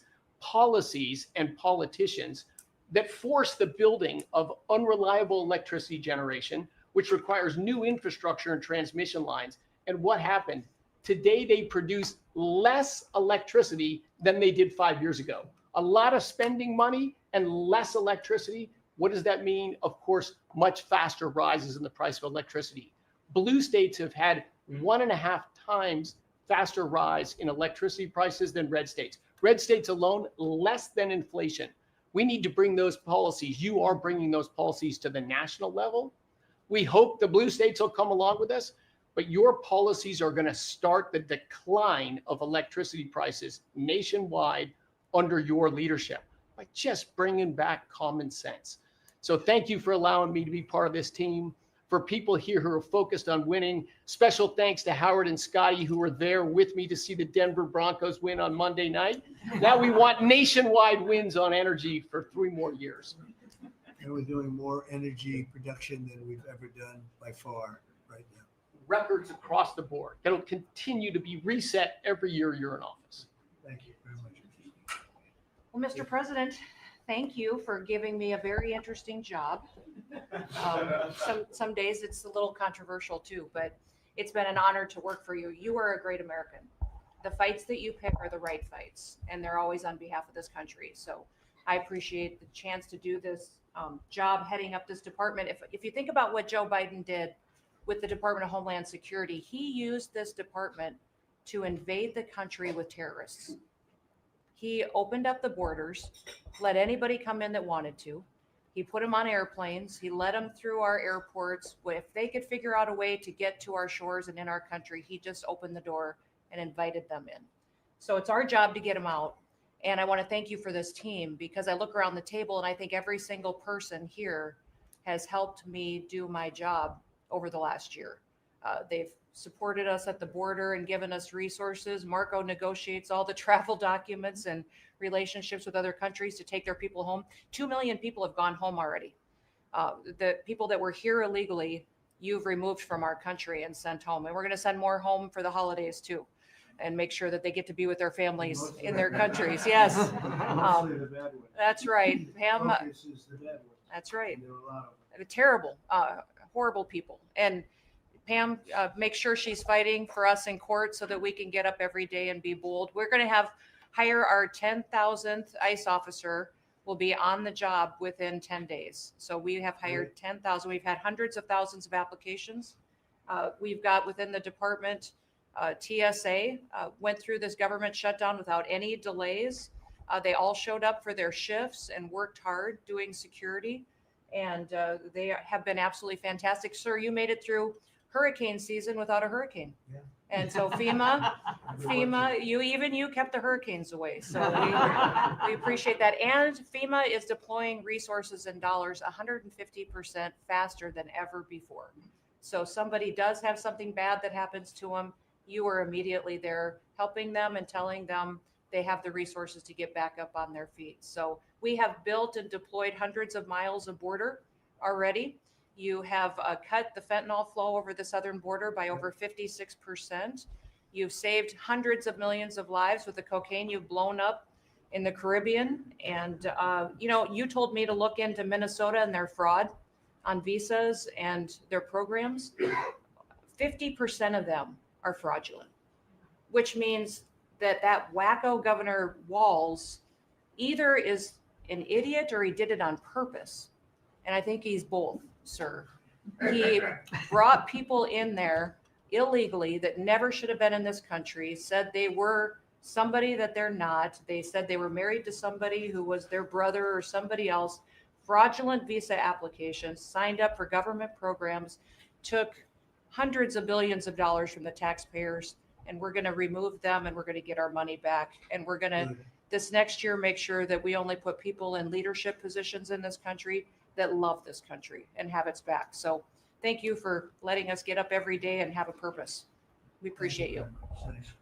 Appreciate it. Mr. President, you're exactly right. We are saving this country. We're doing it one Main Street at a time, and we're doing it at record speed and at record levels. Under your leadership, small business optimism, according to the U.S. Chamber Index for small businesses, has reached an all-time high in the history of that index. So on Main Street, the economy is coming back thanks to your leadership, thanks to getting Biden inflation under control. Small businesses' number one concern right now is finding skilled labor, and that's why Secretary Chavez DeRemer and I have entered into an MOU to get to speed that workforce to small businesses that under this administration are now at record levels. 36 million small businesses have now taken on board, for the first time in the SBA's history, $100 billion. That's $45 billion in small business lending at 85,000 small businesses, most of that under your term, and $52 billion out to small business investment companies. So we are running this agency like the best run bank in the country. We are growing small businesses across Main Street, and we're deregulating to the tune of $100 billion, working with all my fellow cabinet members.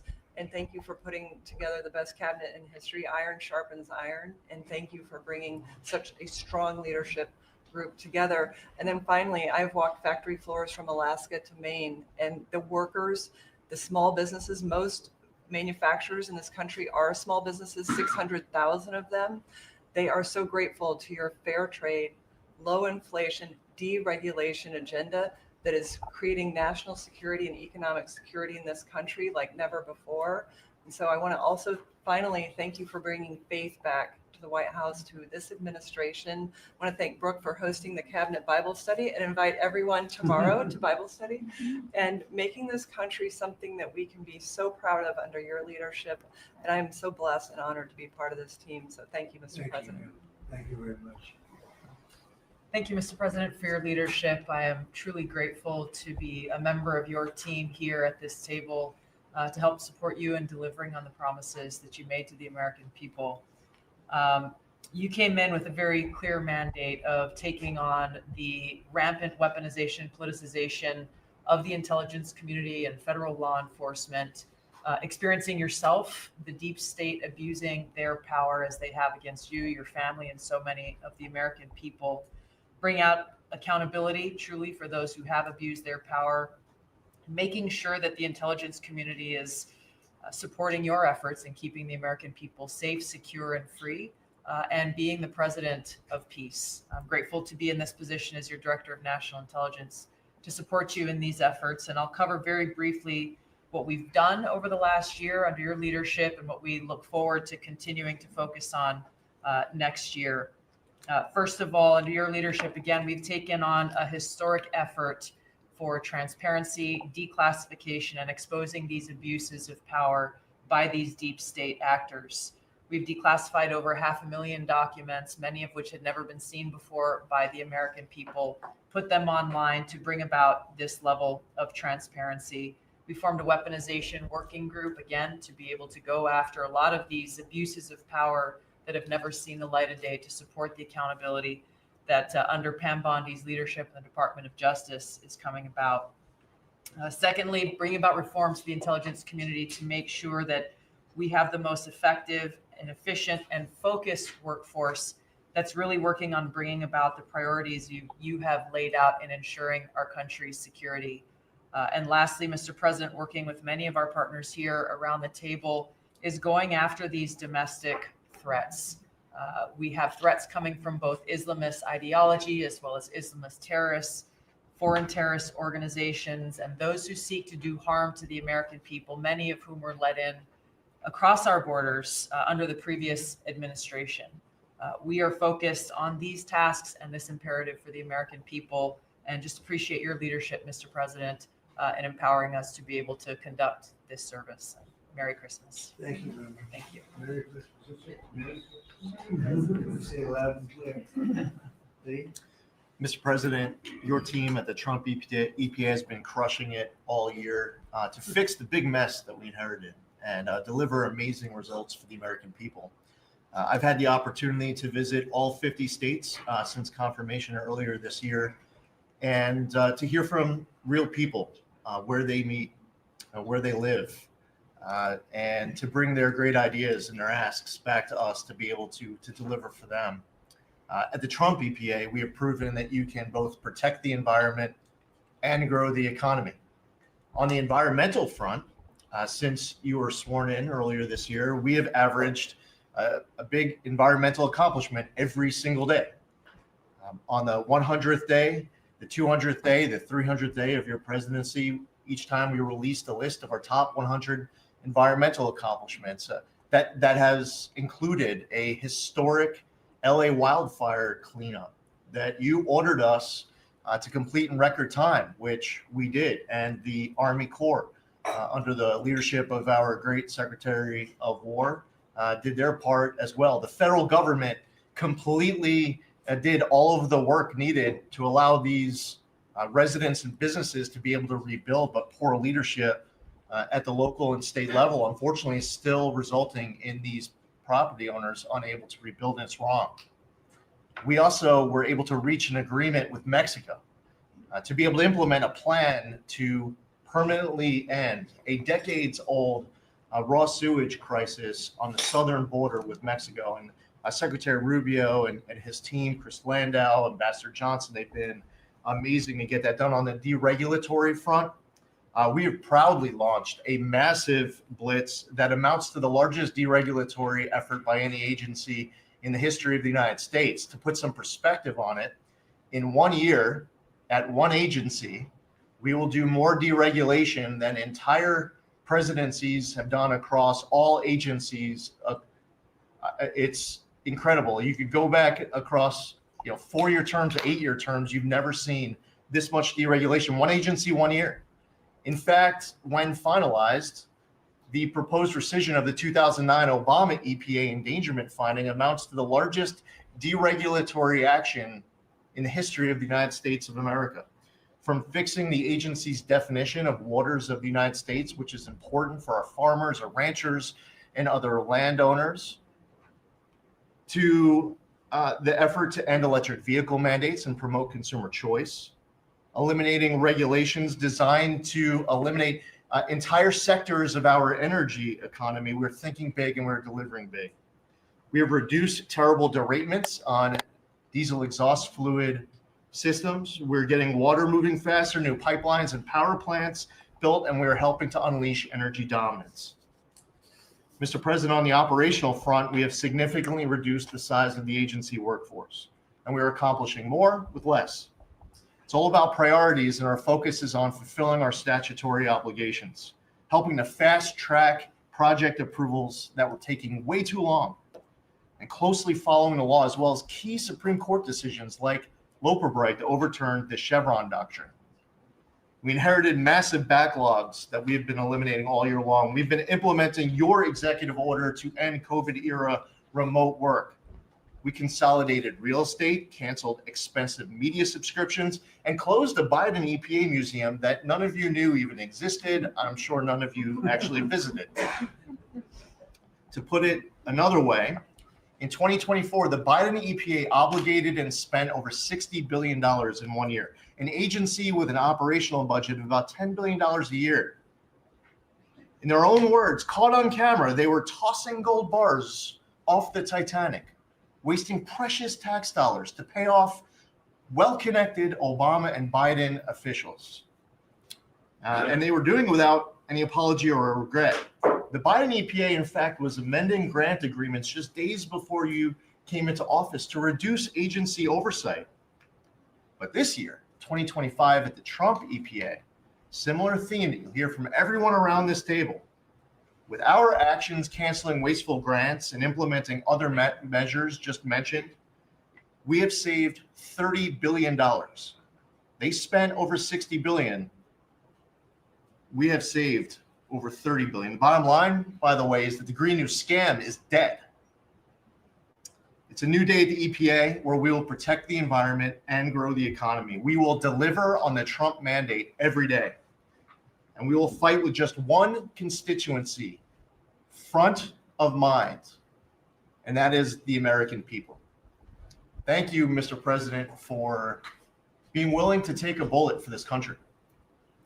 And if you were to ask me what I'm grateful for, whether it's a Thanksgiving, it's a Christmas, a Hanukkah, a New Year's, any time of year, the fact that this president, after 4 years serving in office, he could have just left it in the rearview mirror and went on to really enjoy retirement. But he is willing to take a bullet for all of you tuning in at home because he believes in his flag, our freedom, our liberties, and to save the greatest country in the history of the world. So I'm grateful this holiday season for you, Mr. President. You're willing to take a bullet for all of us, and by all of us, it's the American public. Thank you. Mr. President, good morning, everyone. Well, in spite of the fact that your charge to me is to fire myself, we've really been incredibly hard at work making sure that we can return education to the states. And as I sit and listen to all the emergencies that we are addressing in this country, from the economy to our borders to everything that we're doing, I would say, sir, that if we do not fix education in our country with this hard reset that you are expecting, I think the greatest national emergency we could face is our education. Because if we are not going to educate our children, we're going to continue to fall behind the rest of the world. When there are only 30% of 12th graders, 8th graders, and 4th graders that can read at proficiency level, that is an incredibly harsh statement to make about our country. And you told me when you first were elected president, and you looked at, I think, right after you took office, the first NAEP scores, which is the Nation's Report Card, came out and showed how far down we were in educational proficiency in our country. And not only the NAEP scores, but the international scores as well showed us about third from the bottom. You told me you were not only embarrassed, but you were angry about this and that we had to do something to change this in our country. And we took a hard look at it, and you absolutely said the bureaucracy of education in Washington is keeping its thumb on preventing growth, what we should have, because it's best handled at the state level. Letting states put their programs in place, and some states are going to do it a lot better than others, but it's not going to happen from Washington, D.C. And when I hear things like, well, with no disrespect to any other country in the world that have really great programs, Germany, Sweden, Norway, I hear about this all the time. Point of fact is, they're this big. The United States is this big. We can't do it. from Washington, D.C. It has to be done at the state level. So what we've been doing, as Lori brought up, Secretary of Labor brought up, we have a great working relationship. We have already signed and implemented one MOU or interagency agreement to handle the WIOA program and the Perkins grants to make sure it works. I call these, these are programs, pilot programs that we're putting out there. And if these are going to work, we will be able to permanently transfer these programs to other agencies. They're working like a charm. We've taken some of our best people in education. It still operates under the budget of the Department of Education and under the management of the Department of Education, but working with Lori's personnel. And when I hear pushback on that to say, well, how can this possibly work to take education and put it in labor? Let's be efficient. One example, in order to draw down on a lot of the grants that they are helping us with, we're using their grant system. The grant system at the Department of Education is like held together with bubble gum and rubber bands. And it did not interact with any other agency. Now we have this really smooth operation already in labor. So that has prompted us to sign also other interagency agreements, 2 more with labor, 1 with HHS, 1 with the Department of State, and we'll be moving other programs, but these are proof of concept. Let's make sure they're working and working smoothly before we ask Congress to codify these permanent moves. So that's kind of in the world of K through 12, what we're looking at right now, but in the world of higher education, as Attorney General Bondi mentioned, we've been working really very hard to make sure that we've got anti-Semitism and DEI out of our universities, and put some pretty stiff fines on, worked some good deals. I've enjoyed working with Harmeet, who is just an incredible negotiator. So we're bringing all of that to bear as well. So I can say, sir, that we are moving to return education to the states and to bring the level of education back up, making sure our students can read by reintroducing the science of reading in schools. And going into next year, I can honestly say that we've got a lean, mean machine operating at the Department of Education. It was only half the workforce when we started, and we're more efficient, and I think we're going to see better results as we move into next year. So thank you for this incredible opportunity. Thank you very much. Thank you, Mr. President, during this holiday season for empowering us, HHS, me, Dr. McCary, Jay Bhattacharya, and Dr. Oz to change the trajectory of this agency towards public health in a way from the tradition of serving the mercantile interests of the medical industrial complex and the big pharmaceutical companies. 2 weeks ago, we ended, under your leadership, a 20-year war on women by removing the black box warnings from hormone replacement therapy. The medical cartel was telling women that hormone replacement therapy during menopause was dangerous for them. In fact, here's what the science said. It diminishes the risk of fatal heart attacks by 25%, cardiac disease by 50%, Alzheimer's by 35%, bone fractures by 50 to 60%. It improves appetite, it improves sleep, it improves energy, it improves happiness. There are tens of millions of women in this country who have been deprived of that therapy because of scientific malpractice by the medical cartel. We are now remedying that, and this remedy will now be available to all women who want it during one of the most difficult transitions of their lives. MFN is one of our greatest accomplishments. It would not have happened without you. You were the only person who believed in it. You drove us to get it done. We've now made agreements with the 5 biggest pharmaceutical companies. We have 12 more in the lineup to make agreements. By the time this administration leaves office, 95% of the drugs in this country we will have the lowest prices of any nation in the developed world. Americans are already getting the benefits from these. These companies are already lowering these prices dramatically, as you've noticed.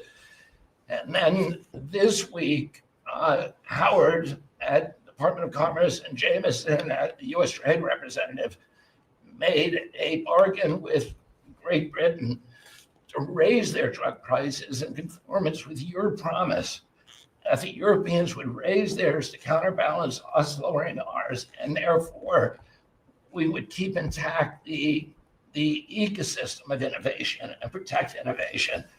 So congratulations on that, Mr. President.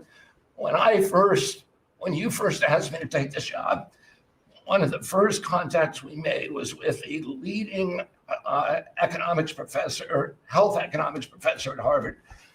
And we asked him what's the one innovation that we could do that would most dramatically improve the health care experience for the average American. And he said there's no contest, it's to get rid of prior authorization. Thanks to your leadership, we were able to convene the largest insurance companies in this country and do something that every administration, every Congress has promised for the past 30 years. We actually got it done. We convened the insurance companies representing 280 million Americans and got them to agree, most of them by January of 2026, for 2 months from now, to remove prior authorization for most of their procedures, for all the procedures we want them removed from. And that means that American patients at the point of care will be able to get an answer immediately. If your doctor says you need knee surgery, you will know before you leave that doctor's office whether your insurance company will pay for it or not. Similarly, healthcare records, the tech industry has refused to share healthcare records. You asked us to change that.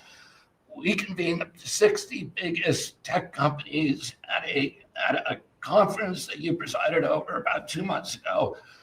We now did a secondary conference, which 400 leading companies all come in and agreed to remove any kind of blockages where individual Americans can get their own healthcare. Americans own their healthcare records, yet they were not able to access them. And if you lived in New Jersey and you moved to Oregon and you got injured, you went to a hospital, you would have to spend maybe 45 minutes filling out forms on a clipboard because your doctors there could not get your healthcare records. They couldn't get your blood type, your allergies, all the things that they ought to know immediately so they can save your life. Now that has all changed, and all these companies now have agreed to remove all the blocks on sharing healthcare records. Every American will have their healthcare records available on their cell phones. And it's already happening. In the last 6 months, there have been over 100 times the number of healthcare records shared by hospitals and during the entire previous administration. On deregulation, HHS proudly is now leading the pack, and thank you for your help on that, Russ. But today we announced the revocation of the nursing home rule, which was overburdening rural areas across this country, Indian reservations, with regulations that were going to destroy the nursing home industry in those communities. And that is going to be a $25 billion savings. Those are some of the things that we're doing because of your leadership, President Trump. Thank you so much, and Merry Christmas to you. Thank you, Bob, very much. Great job. Well, Mr. President, you've assembled an incredibly talented group here. If you took a look at this group compared to any Fortune 500 leadership team, any group of startup folks, I mean, this is an amazing group in the breadth of what's being accomplished.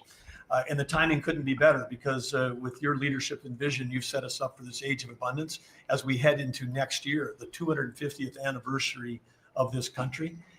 And what are we heading into that year? As we've talked around the table, you've heard about massively lower taxes, massively lower regulation, abundant energy, record capital investment coming in, job growth. I mean, we are set up to really have something to celebrate next year.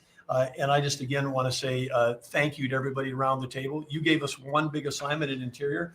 Of course, Interior, the largest balance sheet in the world in the Department of Interior. If it was a standalone company, 500 million acres of surface, 700 million acres of subsurface, over 3 billion of offshore from Guam to the Virgin Islands. And you said, We got to take care of that balance sheet. We got to develop those resources. And what have we done across that? Producing record amounts of oil, record amounts of gas. And again, we set out with a goal, energy diplomacy, sell energy to our friends and allies.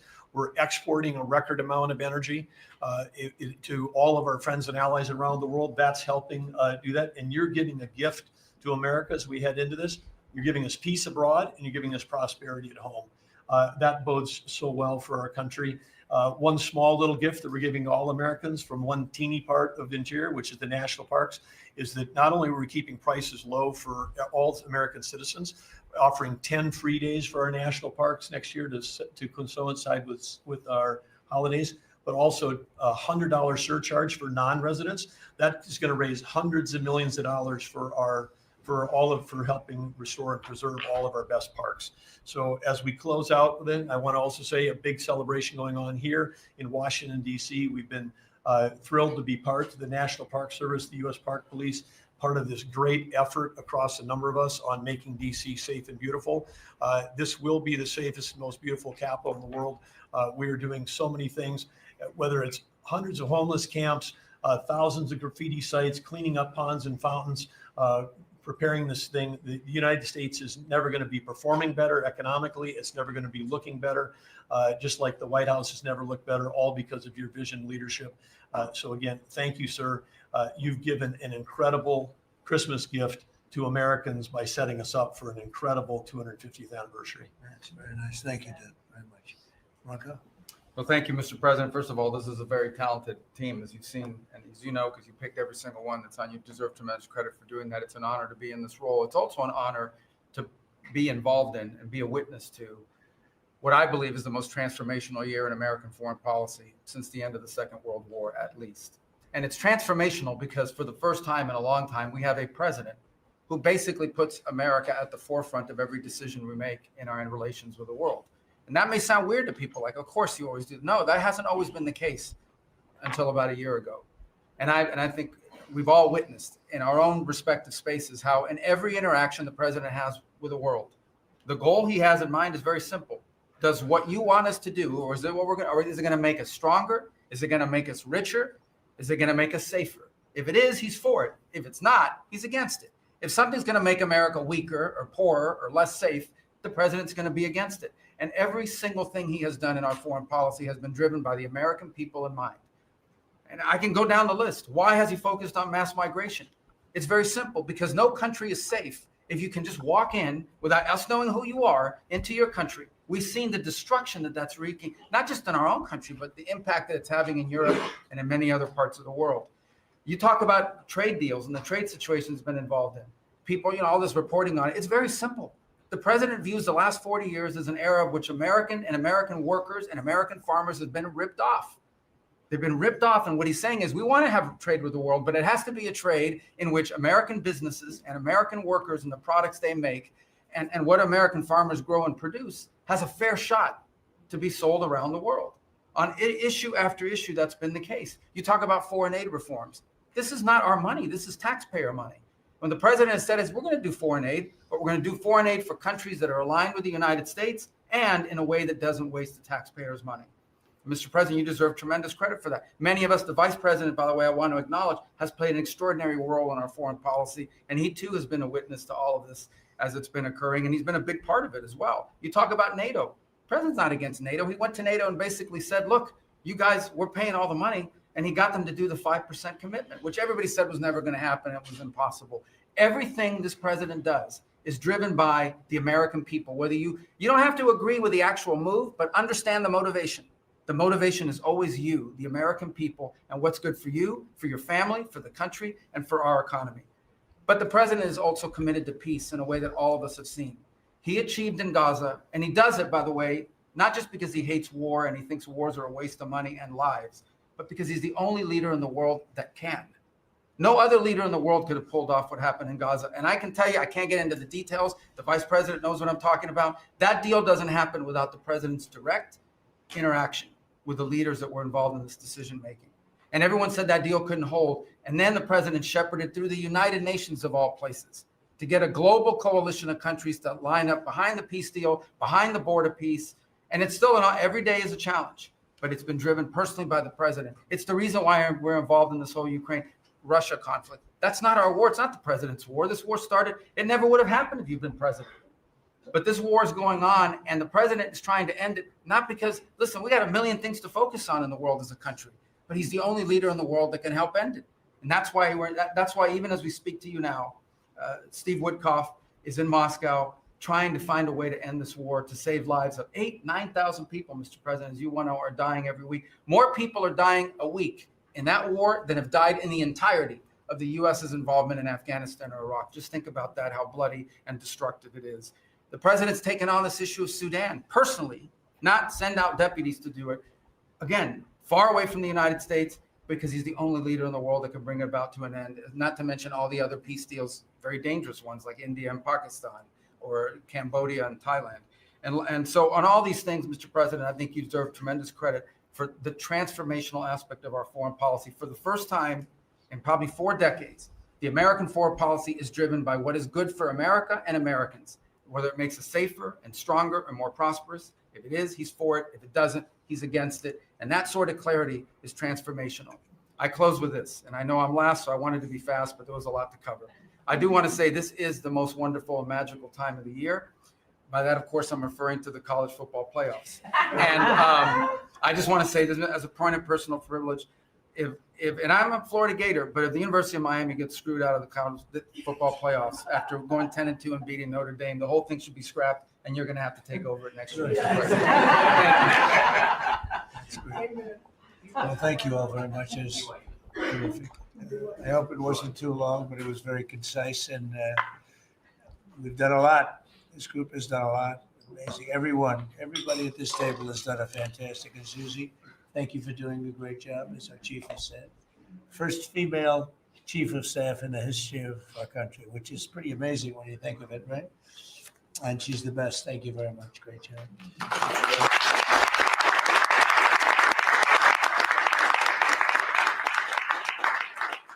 So after that, do you want to ask any questions? Mr. President, there's been a lot of speculation about who the next Fed chairman could possibly be. You said you had somebody in mind. Yeah. How many names were you given on the final list? And does that person currently work on the board of the Federal Reserve? Well, I'd say that we probably looked at 10. And Scott interviewed some people that I didn't know, but he knew. And a lot of people were involved in the process, actually. Howard was involved. But I think we probably looked at 10, and we have it down to 1. I want to ask you about Elon Musk, if I could. You talked about Elon Musk. You had him at dinner here in the White House. Is he now back in your circle of friends? Well, I really don't know. I mean, I like Elon a lot. He was he really helped during the election with his endorsement. He felt strongly. Look, we had one problem. I didn't want to have everybody have to have an electric car, and he makes electric cars. And yeah, I think we get along well. On affordability,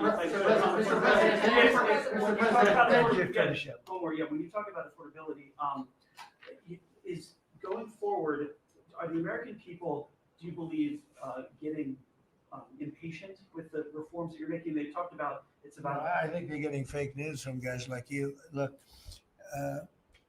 affordability is a hoax that was started by Democrats who caused the problem of pricing, and they didn't end it. They lost in a landslide. We won every swing state. We won the popular vote. We won everything. You take a look at districts, it was 2,750 to 525, because that was an affordability problem. We brought it down. Look at energy. Look at the gasoline price. It's like the simplest, and it's the biggest, because if energy comes down, everything comes down. That's the way it works. We're going to be at 250. You said 199 in some places in the country, right? You said it. I didn't say it. And they won't check you. They'll check me. So, I like to use your number. 199 a gallon. Unthinkable. If you go back a year and a half ago, it's unthinkable. So, no, we're bringing the prices down, way down. Beef is coming down now. We've done certain magic, and beef is coming down.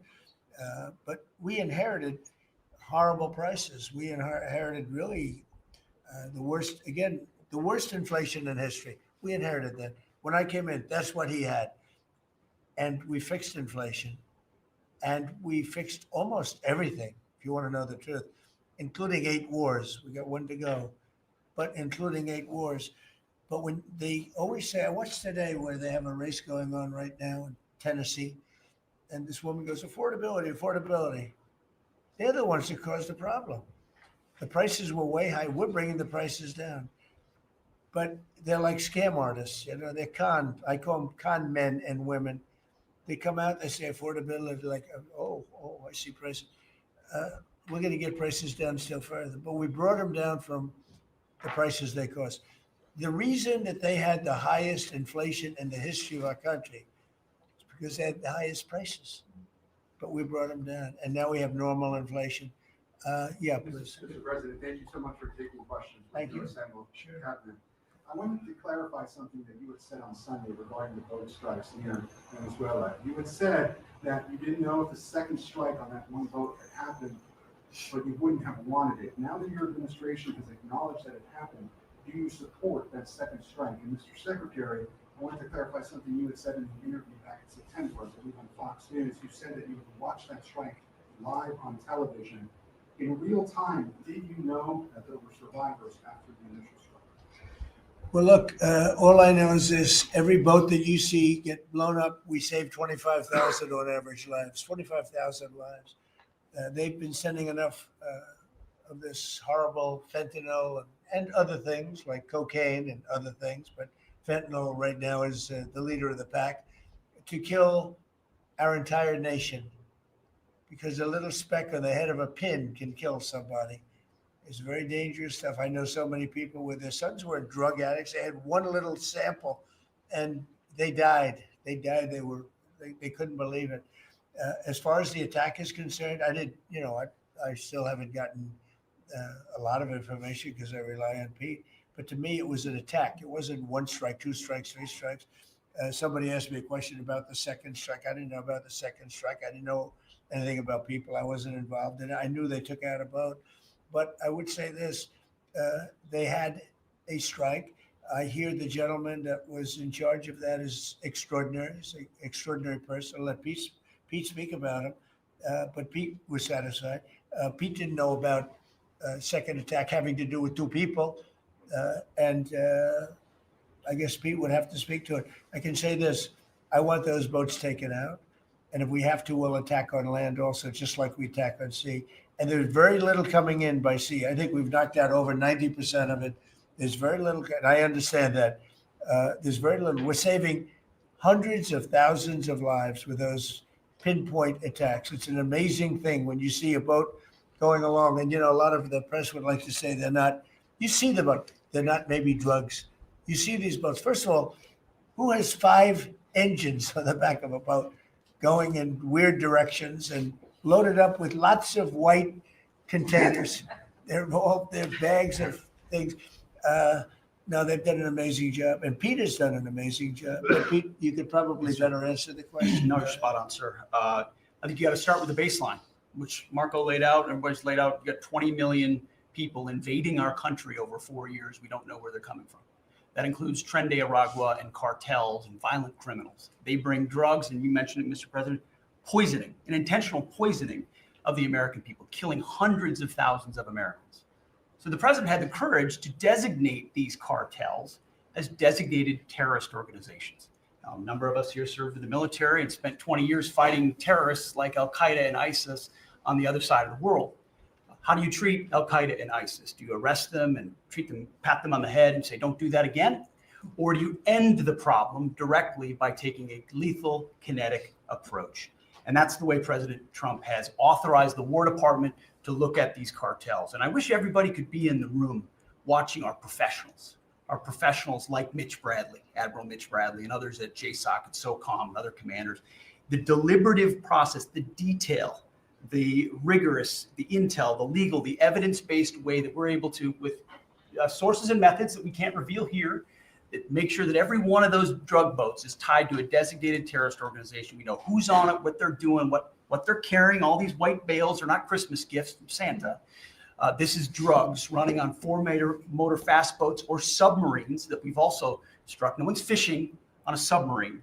And I have empowered them to make that call. Now, the first couple of strikes, as you would, as any leader would want, you want to own that responsibility. So I said, I'm going to be the one to make the call after getting all the information and make sure it's the right strike. That was September 2nd. There's a lot of intelligence that goes into that, building that case and understanding that, a lot of people providing information. I watched that first strike live. As you can imagine, at the Department of War, we got a lot of things to do. So I didn't stick around for the hour and 2 hours, whatever, where all the sensitive site exploitation digitally occurs. So I moved on to my next meeting. A couple of hours later, I learned that that commander had made which he had the complete authority to do. And by the way, Admiral Bradley made the correct decision to ultimately sink the boat and eliminate the threat.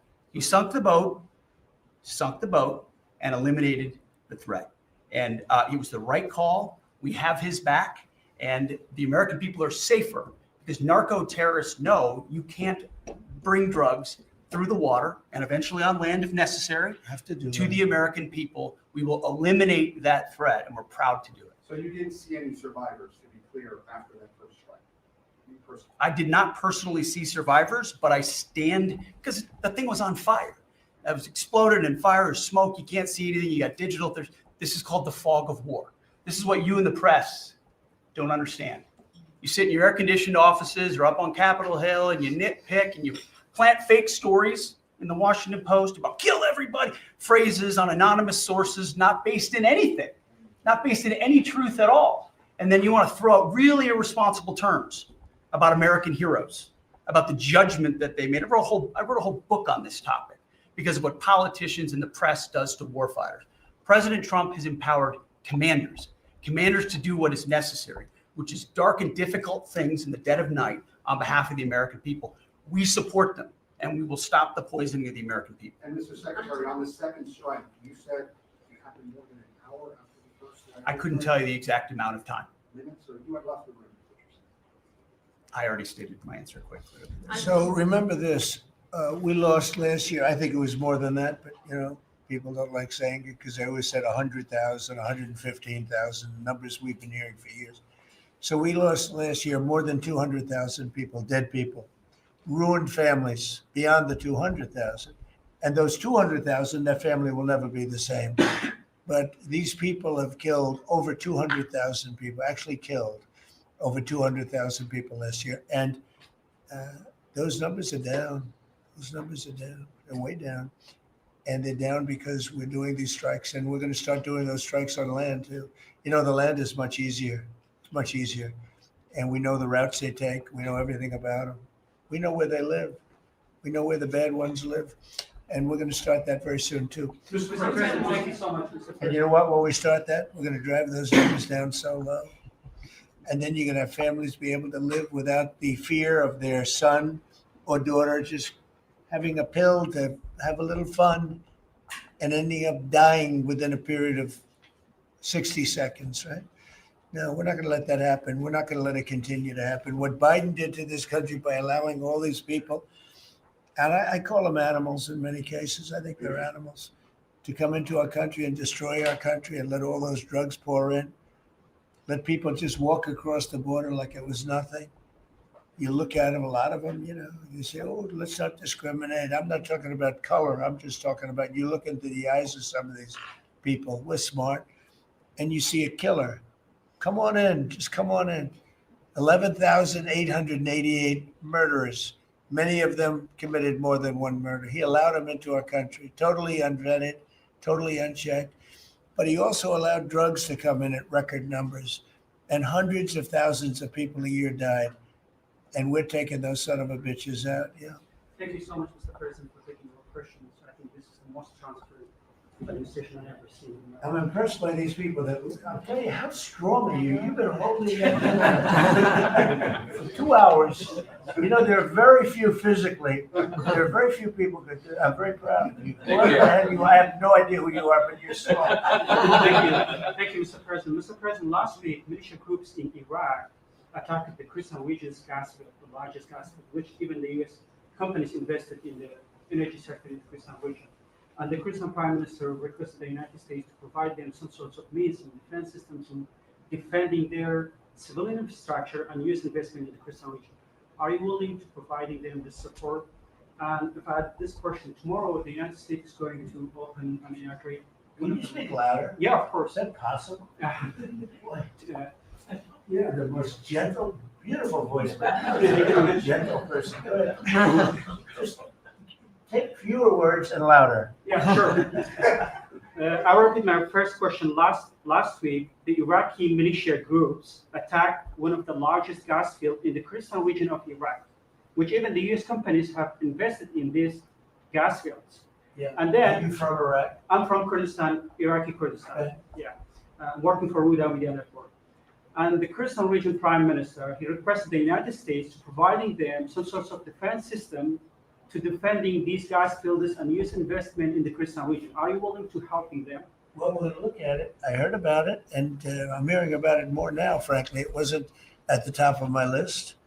It's a very unusual question, I think, but I assume you're from the area, and to you, it's a very important question, and to me, it is also, because people are being killed. I will say this, Iraq has been much different in terms of us than they were prior to us taking out the nuclear capability of Iran. You know, Iran has gone down many, many steps in terms of its fear factor. They were the bully of the Middle East, and they're really not the bully of the Middle East anymore. And Iraq was being bullied by Iran. You know, we had a president that thought it was brilliant to blow them up, and they blew them up. And all of a sudden, instead of having a power that was basically equal to Iran, they had Iran ruling the Middle East for a long period of time. But Iraq, from the day we hit them with those B-2 bombers and knocked out and obliterated, because CNN said, well, maybe it wasn't total obliteration. Well, it turned out it was totally obliteration. It was every single one of those missiles hit its target. It was actually amazing, but it was wiped out, totally wiped out. I will tell you, Iraq has been a much friendlier place. They talk to us. The prime minister actually nominated me along with about 78 other countries for the Nobel Prize. I'm the only one that was nominated by almost 100 countries that didn't get it, but that's okay. But I saved a lot of lives. But Iraq nominated us for the Nobel Prize, and that was a great honor. You know, we didn't expect that from Iraq.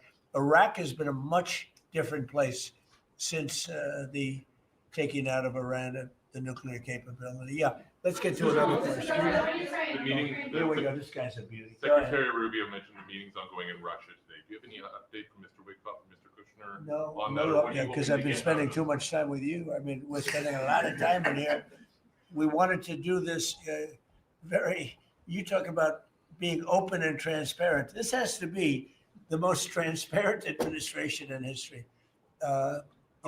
We spent a lot of time answering your questions and giving you a lot of good, good results. I mean, I think everybody here gave you good results, but no, I don't. I will have after I leave here. But do you hope for a breakthrough, or is it not I quite don't at know. that stage? I don't know. Look, I don't know. All I can tell you is that we're trying very hard to save 25 to 30,000 people, mostly men, mostly soldiers, every month. 25,000 to 30,000 soldiers. It's impossible. That's half a stadium. Take a big football stadium. Take half of those people in a stadium, and they're wiped out. They're killed every month. It's crazy. That war is crazy. And it would have never happened with me, and it didn't happen for 4 years. You just mentioned such potential land strikes. Can you elaborate anything on that? Are you talking Yeah, about I'll Venezuela elaborate. specifically? If they come in through a certain country or any country, or if we think they're building mills for whether it's fentanyl or cocaine. I hear Colombia, the country of Colombia, is making cocaine. They have cocaine manufacturing plants, okay? And then they sell us their cocaine. We appreciate that very much. But yeah, anybody that's doing that and selling it into our country is subject to attack. So not necessarily just Venezuela. No, not just Venezuela. No. Venezuela's been very bad. Venezuela's been really bad in something else, probably worse than most, but a lot of other people do it too. They would send murderers into our country, They would empty their jails into our country. They sent people into our country that we don't want.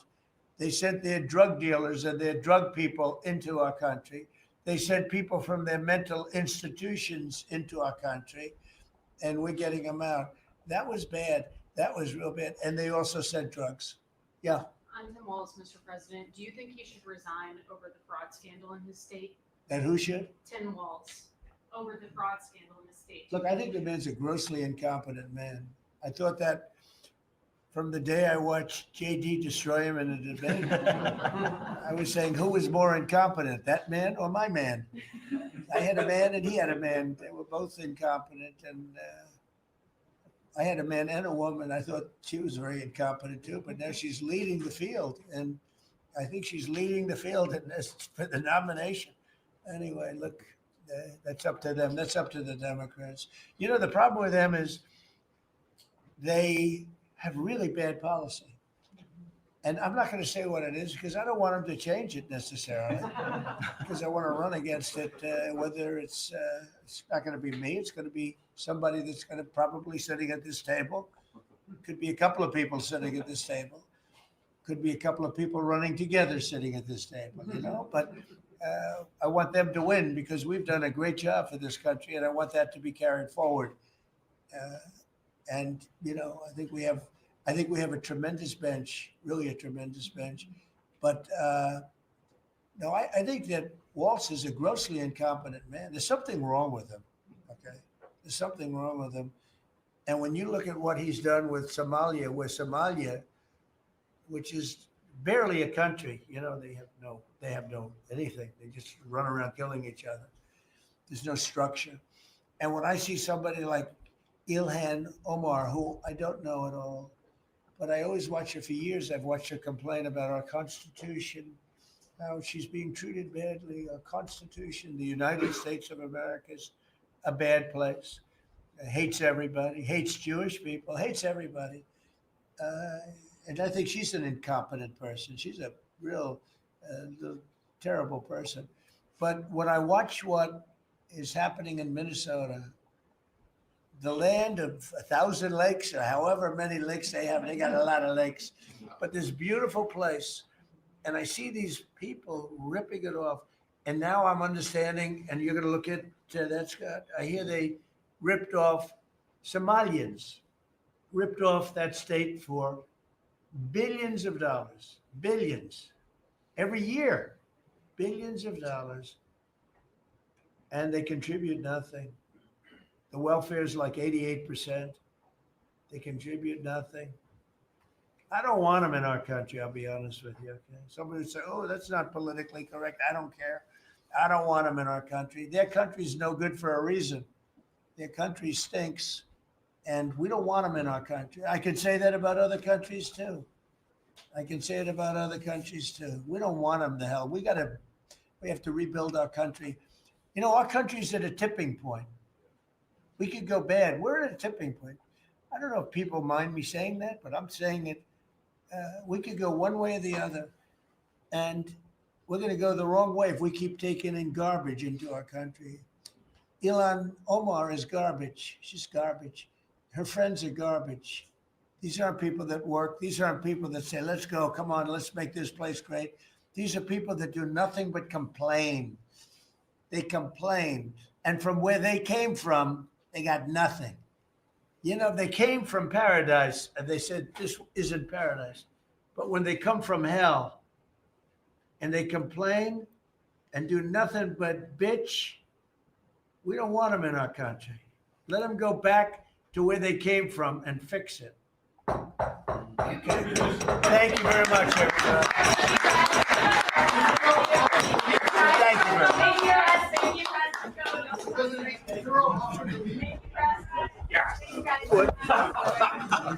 President.